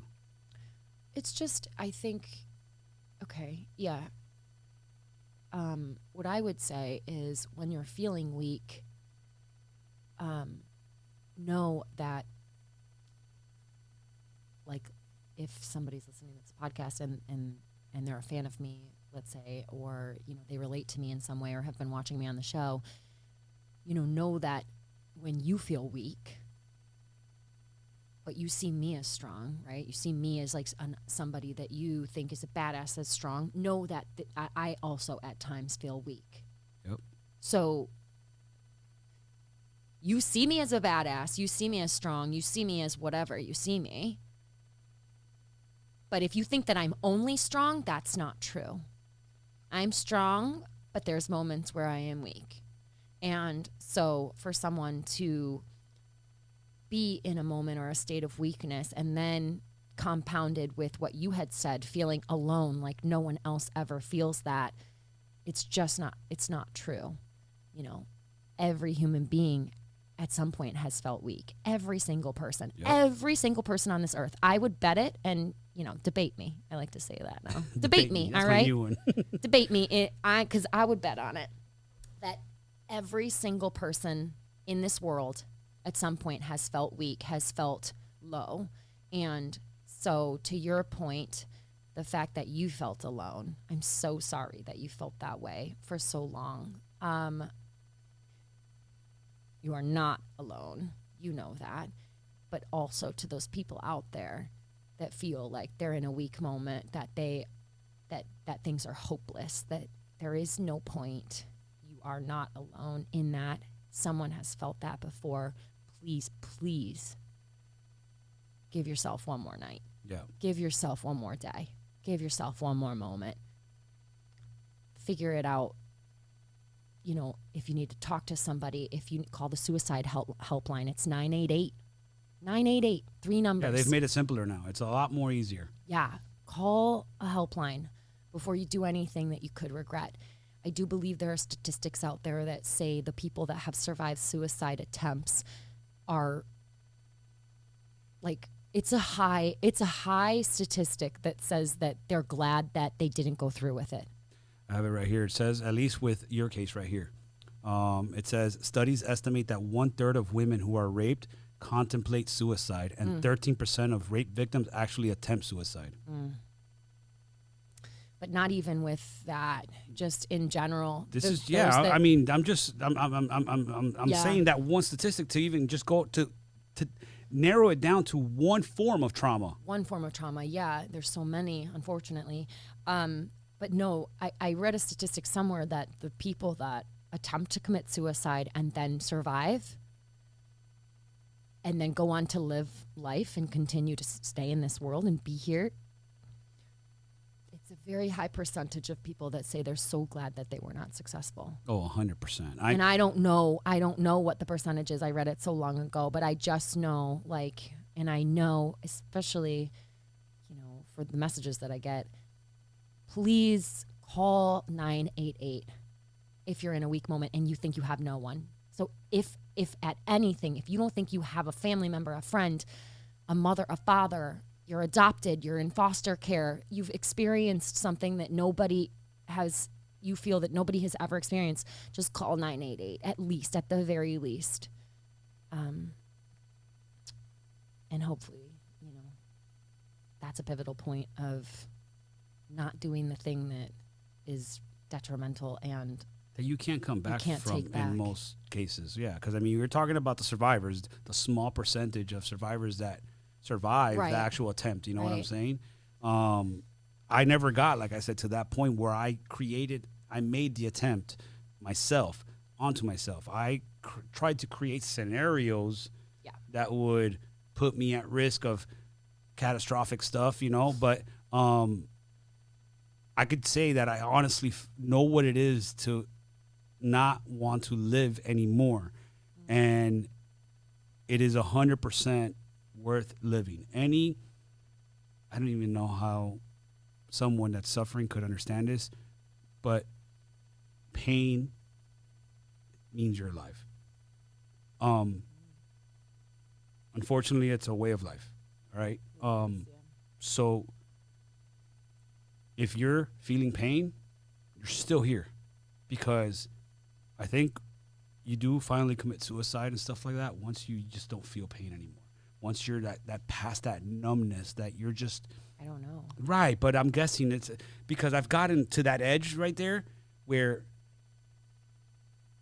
you just don't care about your life. You don't care about anything anymore.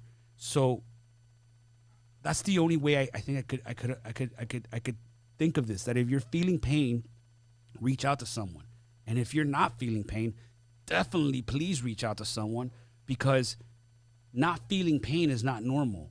That numbness, that disassociation with not just the people around you, but the disassociation with yourself, that's the worst type of feeling that you can have, where, you know, and I didn't ask you that, and maybe this is part, I guess this is me asking you in a way or something like that, but you were on the show, you were doing all this, you know, how hard was it to feel yourself, to feel who you really were when you already had that taken away from you that night, and then now you're on TV, like how you said that TV makes you who you are on TV because of the way you act. They create right. They create a character is what I'm saying, right? When in reality, throughout all this time, you should have been soul searching for who you are, finding yourself again. And all of a sudden, you can't, because now you're a character. Now you're someone else. Yeah, I just kind of took it on the chin. You just took it on the chin? Yeah, that part I took on the chin. Because to me, no offense to anybody who's on reality TV, it's a hobby, it's a pastime, it's not what fulfills me. I used it as a body to... It's not you, though. It's the reality. I get what you're saying. It was a character. Right, No, I'm not talking about that. I literally could give 10 shits about being on reality TV. I understand it's a blessing. But if it left my life today, I would be fine. And so that's the message that I'm trying to convey. To me, being on reality TV has been a blessing, because I have been able to look at the traits, see myself in a different way. You know, people... That's huge. People say that they hate their voice on a voicemail. So imagine that multiplied by infinity, where you see every angle of your face, you see every angle of your body, you get to see all your bodily imperfections, you get to see your character, your actual character of who you are, the mistakes that you make, the terrible things that you do. Like, and that's because you're acceptive. That's big. You're hitting me hard, because I've never gotten to experience this. I've never, and a lot of more people like me don't get to experience where they get to see themselves. Yeah. Okay? Their actions. Yeah. The way that they might look dry and, you know, a callous, the words people use. So I never got to see that. What I did get to see one time was, once I was receptive to understanding I've changed, right? I looked at a picture of me that I took while I was living on my own. I was 260 pounds. I'm 200 pounds now, so I was 60 pounds overweight. But I was 260 pounds. And I looked at that, and I broke down, because I was like, ooh, I don't ever want to be this broken person again. Like, I got to see me in just one picture. Mm-hmm. So I can't imagine what years of seeing yourself, or the person the character that was put there, but still knowing that that's you. It's a part of me. It's a part of you. That it's not you're all still of react me. Right. It's just not all of me. So it's 100% a piece of who I am. Wow, that's huge. But it's not all of who I am, but it is what I allowed to be shown. Right. Because I wasn't, like I said, open. I'm finally now opening myself up for people to get to know me, for, you know, I'm ready. I'm prepared. I've done what I needed to do to feel confident that I can overcome an obstacle, that I can, if there's a challenge in my life, I will be able to get through it. But that show was a vessel for me to get to that point where I believe in myself. It's huge. I believe in myself. I know I can do anything, because I overcame what happened to me, and I showed myself that I can. And now I'm at the point where I've been in therapy. I'm not ashamed of it. I'm at the point where, you know, I'm ready to address and face head on the things that hurt me, and learn more about me. And like you said, triggers, like, you know, no one is perfect. But a lot of people come down hard on me, or at least maybe fans or people who watch the show, they come down hard on me because they don't like me, but at the same time, I'm just learning how to be better, just like anyone else. Yeah. So I am trying, and I've had a lot of things that I've had to overcome. So, it would be nice if people could, understand that. But at the end of the day, like I said, that's not my issue. That's not my problem. That is a side effect of being on reality TV and having people think that, you're not real, like you're a character in a movie. So they're just unbearably hard on you, People are only getting you for an hour a week in their homes and that's what they're showing. It's not necessarily even what you're actually putting forward, putting. It's like how you said, it's not me. It's not showing what I'm going through. Like it's just not showing all of it's me. not showing all of it, right? It's a piece. I am a dynamic woman. Which you are. That's why I love your word that you've chose. You called me persistent, but for those that don't know, and I don't even know if we talked about it, but it was like I did not, and I'm being funny. I didn't slide into your DMs. No. You slid into mine, right? Like, Yeah. CT posted Yeah. my podcast in 2020, and I think, to be honest, the one that it was Krista that Carius, that she's a quadriplegic now. She was sexually trafficked by her boyfriend, and it was that podcast that you kind of then, wow, this is huge. Like, you reached out to me, and I mean, it was like, I think within weeks that you were like, you felt comfortable telling me just the gist of it. Like, I was raped in college, and I've never spoken about it. Yeah. And I was like, oh my God, like this is something. I'm sorry for like, putting that no, on you. no. What hit me was, like, that's where it hit me. Like, oh my God, dude, like, you're doing something that is making me feel good. I'm so fucking selfish about this, but I'm not even lying to people.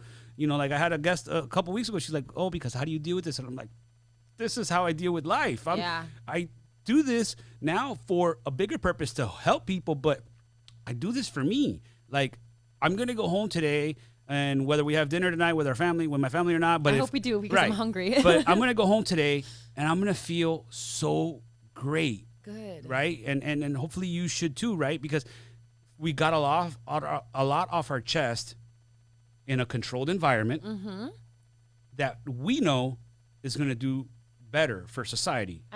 We hope. Okay. But that's where it hit me, that I'm a nobody. And people that perceive reality TV and celebrities like somebody, right? I'm a regular civilian. I'm a nobody. And I got a message from a reality TV star that, for those that did know her, because on top of everything, I didn't even know who the hell you were, right? Good. Like, I love it that way. I didn't know who CT was when he when he started following me because of my podcast. And it's my wife. He's the biggest reality TV and it's my star, wife telling me who these people are. My wife's like, do you know who's following you? And I'm like, who? And then she'll show. Okay, so with the whole CT it was like, she's like, you don't know who that is? And then she shows me him carrying bananas like a backpack. And I'm like, oh, I remember that day that I was sitting next to you watching that show you watch. And I'm like, that's him. Oh, wow, that's him. God.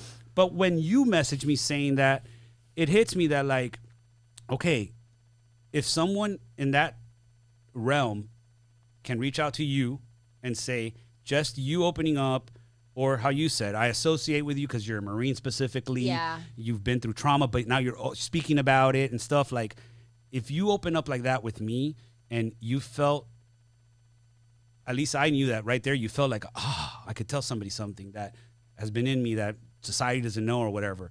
And that's what I want from this. That's the new purpose I've built for myself in life, that although I joke sometimes and I say things, I do call myself a mental health advocate, right? Just because I struggle with it. But I try to show people the truth. I'm no longer just, and I want people to realize, I'm not just going to post about education. I might post about me crying. I might post about me fucking angry. You know, like I got one time during COVID, I do public speaking, and I signed a contract. It was during COVID. The money was going to be awesome because I think it was like $2,500. $2,500, and they were paying for my travel for me to go speak about PTSD. But because I liked, okay, this pissed me off, but because I liked something that Donald Trump posted on Twitter, they went through my likes on Twitter, the company. They rescinded the contract a week before, and they said, we don't want you speaking to our company anymore. And like that kind of pissed me off, and that kicks you back down when you're trying to do things like this, right? Because here I am now trying to show you the true, the ugly, the okay, the success of who I am and everything.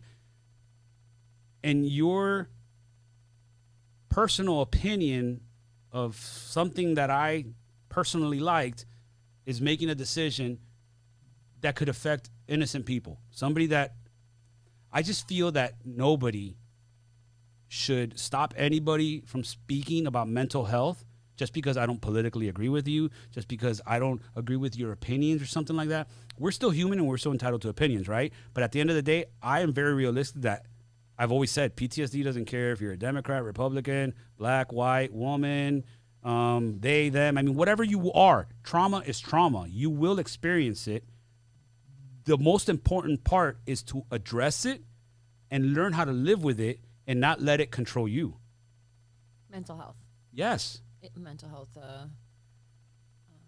All of it. The mental health is important. You have to be in tune with it. You have to, and it doesn't matter what political side you are. It doesn't matter what's your favorite color. You know what I'm saying? Who your favorite team is. Like, that shouldn't matter when we're talking about this, right? Yeah, so what I feel like you're saying is mental health touches everyone. Yep. In some way, shape, or form, whether that be your brother or your sister has, a mental health illness, diagnosis, or whether you dated somebody that is touched with, or struggling with anxiety or depression. It affects everyone, and I agree with you. And I'm really glad that finally, we're starting to talk about it, and it's been being talked about for years. And hopefully we're on the turn where even the people still now that reject that there could be some sort of problem mentally. I'm hoping that we're on we're going in the right direction, and there's more people like you, even, like a Marine who is talking about this. That's, I think, why I related to you so much, is because I feel like my core values are very militant. Very paramilitary structured. Yes. Very, very paramilitary structured. So I guess I related to you because that's how I was raised. Tough, And not many people are raised in the same way that I was raised, with a whole family of men that are in the armed forces, or they're in the military. My first love was a Marine. I love the military. Like, I love military men and women. And I guess maybe that's why I felt comfortable enough, to talk to you about it, because that's also a sector where you're taught to just beat it down, don't address it, men don't cry, that type of mentality. And so 100%. That's another added element to why I messaged you, was because that's such a huge part of my life. It's such a huge part of the men that I've looked up to and respected since I was a baby. They are, 6'6", just tough men. Tough men. Oh, now you're making me feel weak. I'm only 6 foot tall, but No, I'm sorry. just It's joking. nothing. But it's nothing to do with height. No, it's I'm messing with you. I'm messing. okay. So some of them are like my you know, there's a 5'11" one in there, but I'm just saying like big men, I get what you're saying. Big personalities. big men, big personalities, tough. You know, hold no guard. That type of mentality, and I grew up with that type of mentality, and so I felt as if you would understand me on another level that some other people just don't get. Like that's just a whole other extra element that's such a big piece of who I am and the people that I feel that I relate to and the men that I tend to love and do love that are, you know, a part of my family. But then even the men that I date, I tend to just love that attitude. That just makes you feel comfortable. I love that attitude. Yeah. And so I love that you're doing this. And that's why I did, you know, reach out to you, is because I think that, you know, a lot of the mental health podcasts, you know, they speak about mental health, but you add the military component to it.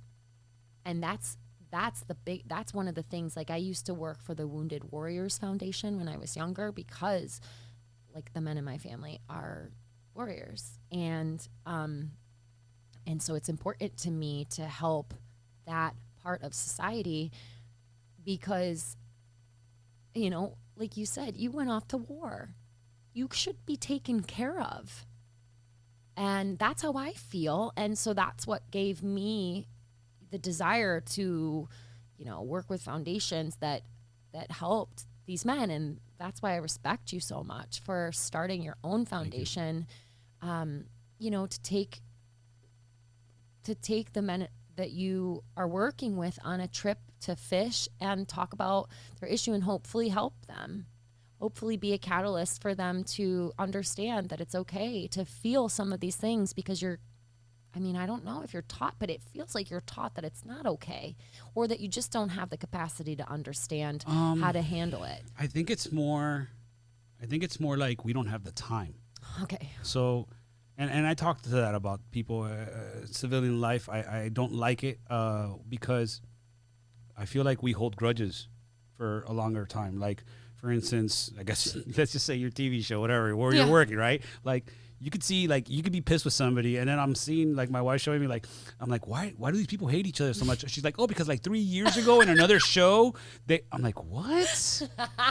You know, and I say that because we don't have the time in the military. Like, in the military, and you literally hear about this, like, we're gonna get into a fight. We're in the same platoon. I'm gonna fight you, and then we're gonna drink a beer right after, right? The purpose. And it's not even like somebody's gonna be like, no, don't fight. They're gonna be like, no, fight them already. Just like you would hear it in Iraq. They would always do the thing saying it, and oh my God, so many people are always dying for this. When you're a junior Marine, that your corporal or sergeant says, if you ever hear me say take your chevrons off, that means it's man to man, not rank. Don't worry about the rank. If you fuck me up, you fuck me up. Woo. And I was like, oh boy, I'm dying to tell somebody to take these chevrons off. I'm like, you know, like so. But the purpose behind that is that we don't have time. We are at war. We don't have time to sit here like little fucking babies bickering back and forth why you're mad with me. Okay, you're mad at me? Cool. Tell me why you're mad at me. It might be offensive to me. I might not like it, but we're going to figure it out. We're going to get over it so that 30 minutes from now when we go on patrol, I know I have your back and you have mine. Yeah. And I mean... And I miss that. I miss that because civilian life's not like that. It's not. Right? So... I'm a lot like that when it comes to dealing with that, boom, attacking the problem so that we could get over it. Head on. Yeah. Facing it. Yeah, which is what I'm trying to do with this. And why, ironically, you said it, why you chose me, because because of what you said. You're military and you went through all this and stuff like that. And I, in a way, got kind of tired of hearing that by first responders. I speak a lot to like police departments, fire departments about mental health. Just trying to break the stigma of you can ask for help. It's not you being weak, right? Just you being weak is fucking up at your job. You being weak is putting your family at risk, your coworkers at risk. Yeah. That's you being weak. So it's better for you. So I try to talk about that and break the stigma, right? And every single time that I'm talking to some of these law enforcement people that are majors and chiefs or captains. That means they've been a police officer or a firefighter for 10, 15 years. And they're like, man, to hear you say this. And I'm like, dude, I was in the Marine Corps for 4 years. I get it. Like, it was cool. I get what you're saying. But you can do it too. It's that whole thing. Yes. So I'm like, all right, fine. I'm going to ride those coattails. If you're going to just continuously say, oh, because I want to hear what you got to say because you're a Marine. So you asked me what Semper Ozzy meant, and that was Sirius XM. When I was on Sirius XM, I specifically said, fine, then I'm going to ride it on that. I'm going to bank, and I'm going to try to say how many other radio shows on Sirius XM do you know are a combat vet? Well, I am. Wake up every morning with me. We're going to have a positive ride. You know, that type of stuff. Because if you hear it from that guy, and us Marines do that. Us veterans do that. Like, a lot of us look up to Navy SEALs, Special Forces guys, because if you made it to that eliteness, then, wow, you got a lot to say, right?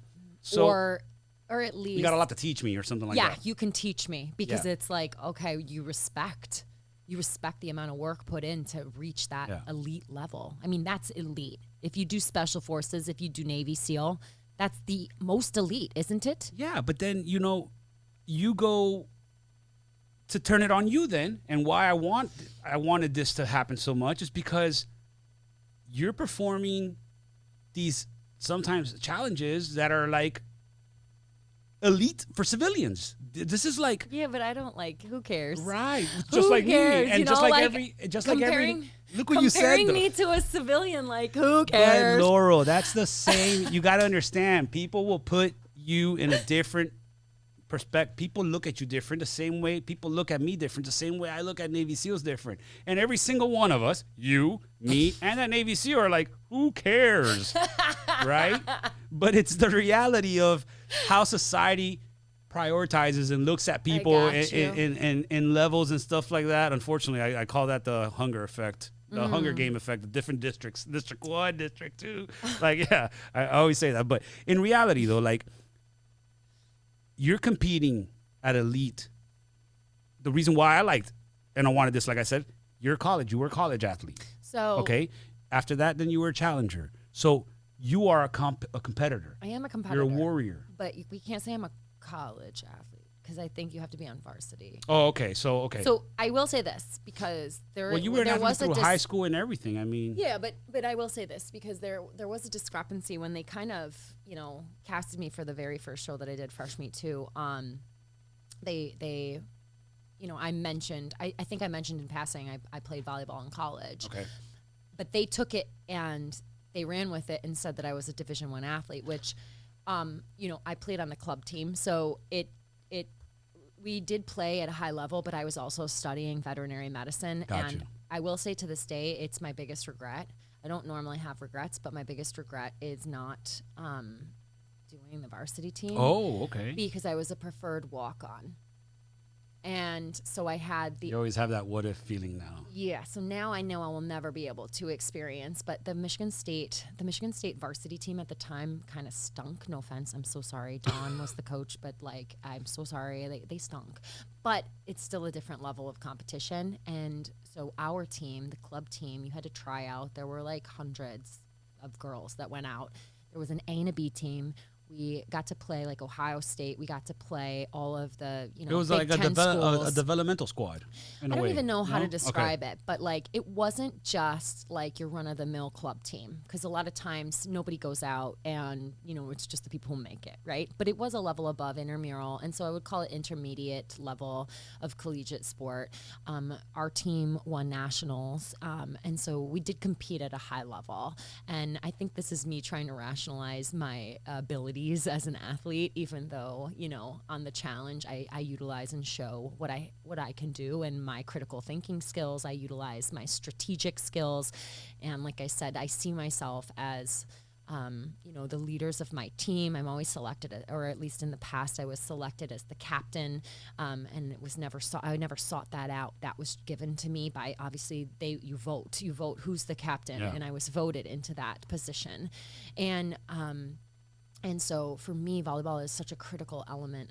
It's such a critical component to who I am as an individual because I learned so much through being an athlete, and I do identify with being an athlete. However, I can't say that I am. I get you. I get what you're saying. Yeah, and I do want to, just note that because I don't want there to be discrepancy. Because you know it's going to happen. There's going to be somebody watching. And, hey, that's not true. Blah blah blah blah. Yeah. And so yeah, MTV kind of ran with that when I said I played volleyball because they didn't ask any like clarifying questions. I just said I played volleyball in college, which I did. And so yeah, that is my biggest regret. If anyone were to ask me my biggest regret, because I was eventually going to ask you that. My biggest regret is not actually pursuing varsity. I was recruited for like schools in Michigan. I was recruited places, but like they were small, and I wanted to go to Michigan State, Division I, 55,000. Give me like. Yeah. If I'm going to go to a college, I'm going to a college. I mean, I'm not going to high school again. I went to high school. That's how it was, and I'm sorry for whoever I'm about to hurt, but that's how it was on September 12th or the 20th, whenever it happened, 2001, that I called a recruiter, and I was like, hey, I'm a 20-year-old guy that wants to join the Marine Corps. The guy's like, what? Are you a felon? I'm like, nope. I'm like, felon? Yeah, like, are you a felon? Like, he's already asking me the disqualifier because he's like, normally they're at high schools, recruiters, trying to recruit you to join the military. Right. Here I am calling, I'm saying, hey, I'm 20 years old. I just don't have a car. Come pick me up, right?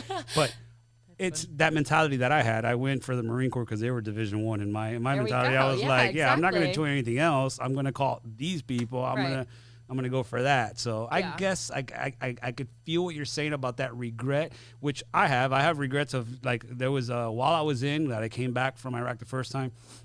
Like how you mentioned, Special Forces.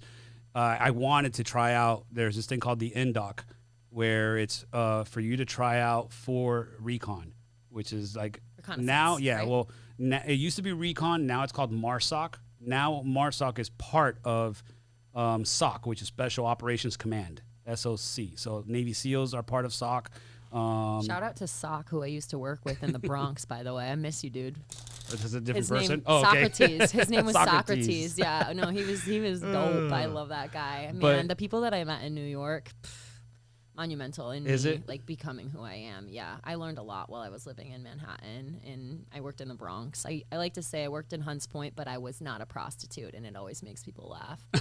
Because, like, if you know Hunts Point, you know that's where the prostitutes are. Like, the first day that I walked on the job, I found a box that had a dildo that was severed right at the balls, and I brought it to my boss, or not my boss. I brought it to, like, one of my coworkers, and I was like, it's balls in a box, you know? Like, it was so great. But no, I like to say that I worked in Hunts Point because people think, like, you know, white girl, you know, look at her. No, dude, you know, I worked in the Bronx. Like, the first day that I showed up at my work, like, a prisoner was leaving prison, and I'm like, oh shit, this is about to be precarious. I'm like, okay, let's see what happens. He's like carrying a garbage bag of all his stuff because my office was right down the road from that prison that's up in the Bronx. But anyway. So New York helped you get comfortable with feeling uncomfortable. New York helped me find my roots. Find your roots. Because, like, I was born in Michigan, but I'm the only person in my family who is not from the Northeast.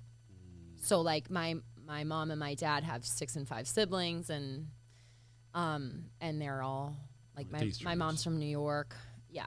So everyone in my family is from the Northeast, and I'm the only one that was born and raised in the Midwest. But, I mean, at the same time, I was born in Pontiac, Michigan, so, like, you know, I can rep hard for Pontiac. Like, back where the Silver Dome used to be, like, Pistons in, like, peak performance. So, like, while I feel a little bit disconnected from you know, what I would love to be able to call myself, which is a New Yorker, I still have, you know, like, the Metro Detroit. You're in New York by injection. Maybe. It's funny because when I talk to New Yorkers about it, they're always like, no, you're a New Yorker. I'm like, I can't claim it. I can't claim it. I can't claim it. I would love to, but I can't. So talk to me, now that we've literally talked, I mean, for a good amount of time about trauma, living with the trauma and stuff like that. You've done a lot, though, within that time. You've become a doctor, veterinarian doctor. Mm-hmm. You have goals with that, right? Yeah. You have a purpose you want to give yourself. You even spoke the other day on a live about something you want to do, right? Like, little idea of helping lower income communities with Yeah. veterinarian fees and stuff like that. There was even something that I thought of afterwards. I've been speaking to the people where I got cash from, Batting Canine, and eventually I want to give. He was a good boy. I want to raise some money and give maybe 1 or 2 dogs to some veterans and stuff like that. And then maybe it even came to me now. It's like, man, something I could approach to her afterwards is maybe we could try to help veterans with their service dog veterinarian fees and stuff like that. You know, that's something that can be done as well too. But where do you see yourself? Because there is a new show coming out now. Yeah. So it's not like you've hung that up yet. No. But where do you honestly see you being Laurel at? Dr. Laurel specifically, but where do you see your purpose? Where do you see your future? Where do you want to be in the next couple of years? Yeah. So, I'm still definitely figuring that out, but there's a huge part of me that wants to be of service. So, the way that I approach life, and the reason why I picked the career that I have chosen, which is veterinary medicine, is because I want to be of service. And so for me, I look at what communities are in need, in the most need. And I was in California,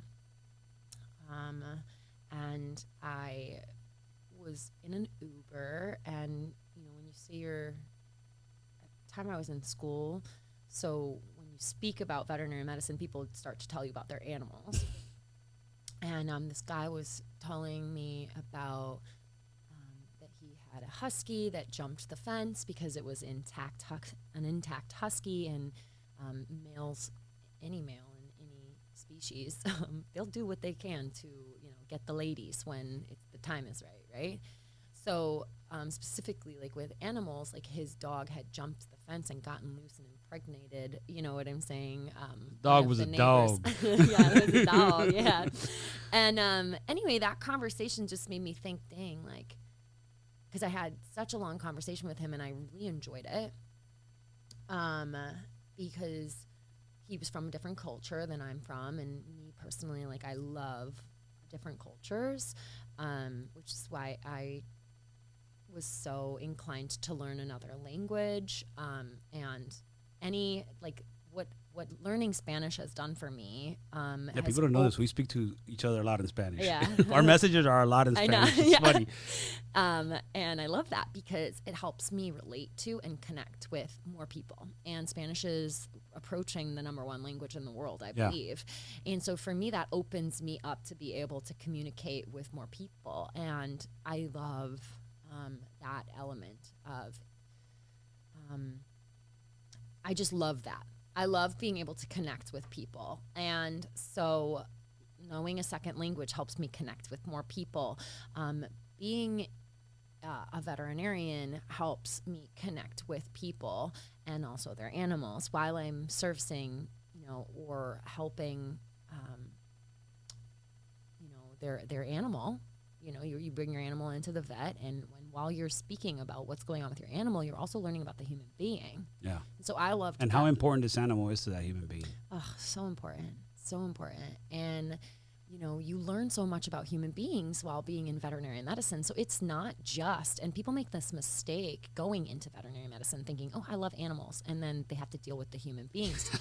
But animals aren't walking into your office saying I'm sick. It's the human being bringing them in. Yeah. Or calling you. It causes a lot of people to find that they don't like that career path anymore. Interesting. But for me, I already knew that. Being somebody that's a little bit out of the ordinary, having applied to veterinary school when I was 33 years old, I always knew that I was going to do veterinary medicine since I was 9 years old. But I wanted to experience life beforehand because for me personally, I feel in order for me to be a good doctor, I needed to learn some life lessons along the way. So basically that was a tangent in me answering your question. And basically what I see myself doing in 2 years or just in the future, as I find my way within this career path is servicing communities.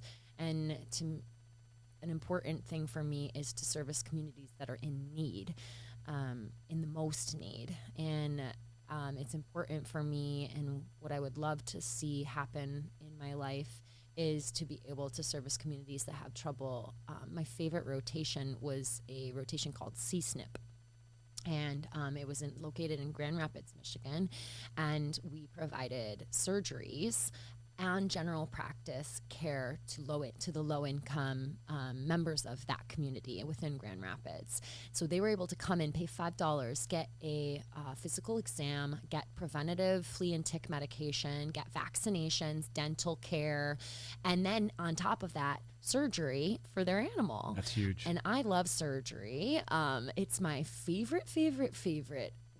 I have a couple of favorite things within the practice of veterinary medicine, but one of my favorite things, is surgery. And so I really enjoyed those two components of that practice. And I was obsessed with the fact that they were servicing members of the community that have trouble with getting veterinary care, because veterinary care is expensive. If you ask anybody, people will complain about it. Ugh, I just went and brought my dog into the vet and the bill was $300. I went and this is $1,000. Like a dental cleaning can be upwards of $600 to $1,500 depending on what needs to happen. Yeah, they might have to anesthetize the dog. Yeah, exactly. And I mean, that's why we have pet insurance now for those that are starting to see the rising costs within veterinary medicine. And it's definitely something that you can pay monthly, so that if there's any sort of emergency or unpredictable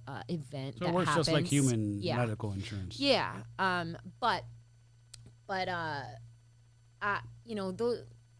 It's jumbled in the way that it came out, but I am interested in serving the community. I'm interested in serving the lower income areas within the community, and I am also interested in surgery, and I'm also interested in education. So, one of our projects that we had to do when we were in school was select.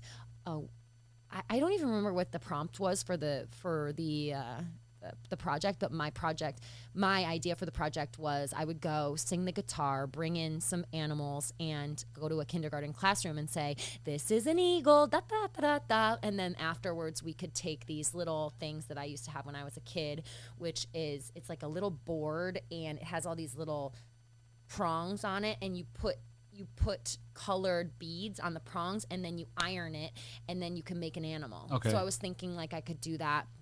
But COVID happened, so I didn't end up being able to do that.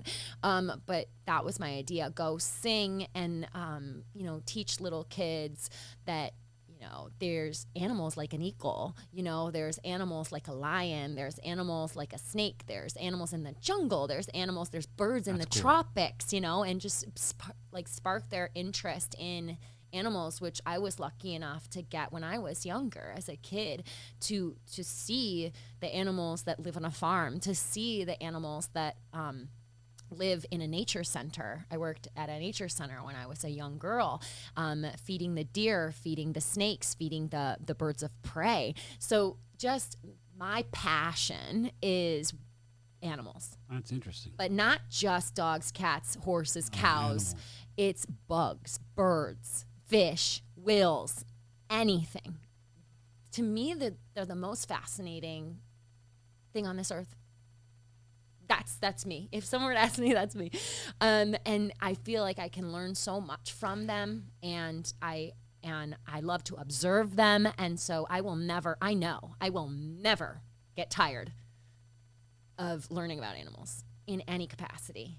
And whether that be herpetology, frogs, there's just so many categories within veterinary medicine that fascinate me that couldn't keep my interest for the rest of my life. I know. That's awesome. And I want to do this for the rest of my life. I want to work well into, my 70s or whenever I'm allowed to continue to do it and practice. And, I'm sure everything will shift as my life shifts, and, we can't predict what's going to happen, but I am just so excited and so happy that I was able to achieve, even just getting into veterinary school, like, and then making it through and I mean, I'm just amped, I'm amped for all of that. And I'm amped for hopefully being able to achieve some of my goals and figure things out along the way. And I'm in the process right now of kind of putting my roots down in terms of, getting a house or a condo or a townhome. And then I'm going to start with, my ideas on the subject. And, thank God for reality TV, because, I am someone who was able to fund my education. Debt is such a huge conversation, college debt. And this television show funded my education. I am zero debt right now. That's awesome. So for me, I feel you invested in yourself. Yeah, I did. Which is important. I put all my money away basically, and But you invested in yourself. That money, yes, you got it, but that money helped pay for your degree for your title now. You did that, which is huge once again, because with anybody's been listening in the last 2 hours, you were going through trauma through all this. So this is huge. This is big, because I want people to understand that there is no reason to give up, because while you're in the suck, while you're suffering, look how much good can come out of it. Oh my God, if so you much keep good. on trying, if you don't give up. Right. Yeah, I'm with you on that. Never give up. Never. That's why TJ hates quitters. Oh, that's the host, TJ Lavin, right? That guy? I mean, He hates it. Look I've into noticed his that. story, and then you'll understand why. So I didn't. And my wife, ironically, when CT and you and everybody came into my life because of the podcast, she was like, "Oh, but the one you need to interview is that guy. He was in an accident." So then I did. I went and looked at Google and YouTube without having it to be part of the challenge, right? I wanted to look at his story. And that is intense, the TBI, traumatic brain injury, everything that he went through to then not give up. Yeah. I mean, it's amazing. And I'm with you on that. Never give up. Never give up. There's always another day. There's always another moment. And yeah, so I am just excited about the future, having been somebody that, at one point wondered, why did that happen to me? What would life be like if I never had to experience that? Who would I be in a relationship? Would I be in a relationship? Would I let people in, or would I be the same? I don't even know. My life, it will never not be that. My life will always have that tied to it. And I wonder, in my moments of being sad about it, would I be in a relationship right now because I would feel okay letting someone in, because that's another way that it's affected me. I just don't let people in. I always I never let them know me.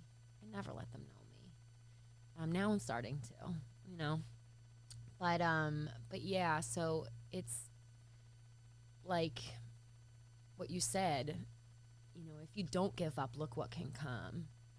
Look what I am proud of myself, not to say that in a selfish way. And not to say that it's going to be all birds and roses if you don't give up. But it goes back to something else I mentioned. Feeling pain every once in a while reminds you that you're alive. If I'm feeling this, it means my heart is pumping. I care still. I still care about certain things if I have feelings, I feel, right? So if something bad happens, learn from it.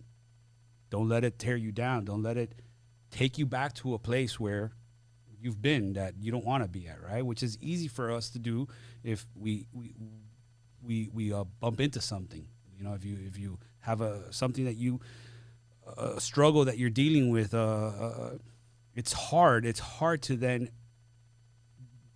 It's easier to hermit crab yourself back into what made you feel comfortable, which is closing off from everything, than it is to being a possible, in your eyes, possible victim again. Or I don't mean about anything like that, just getting hurt again, Yeah, that's the thing. In one of the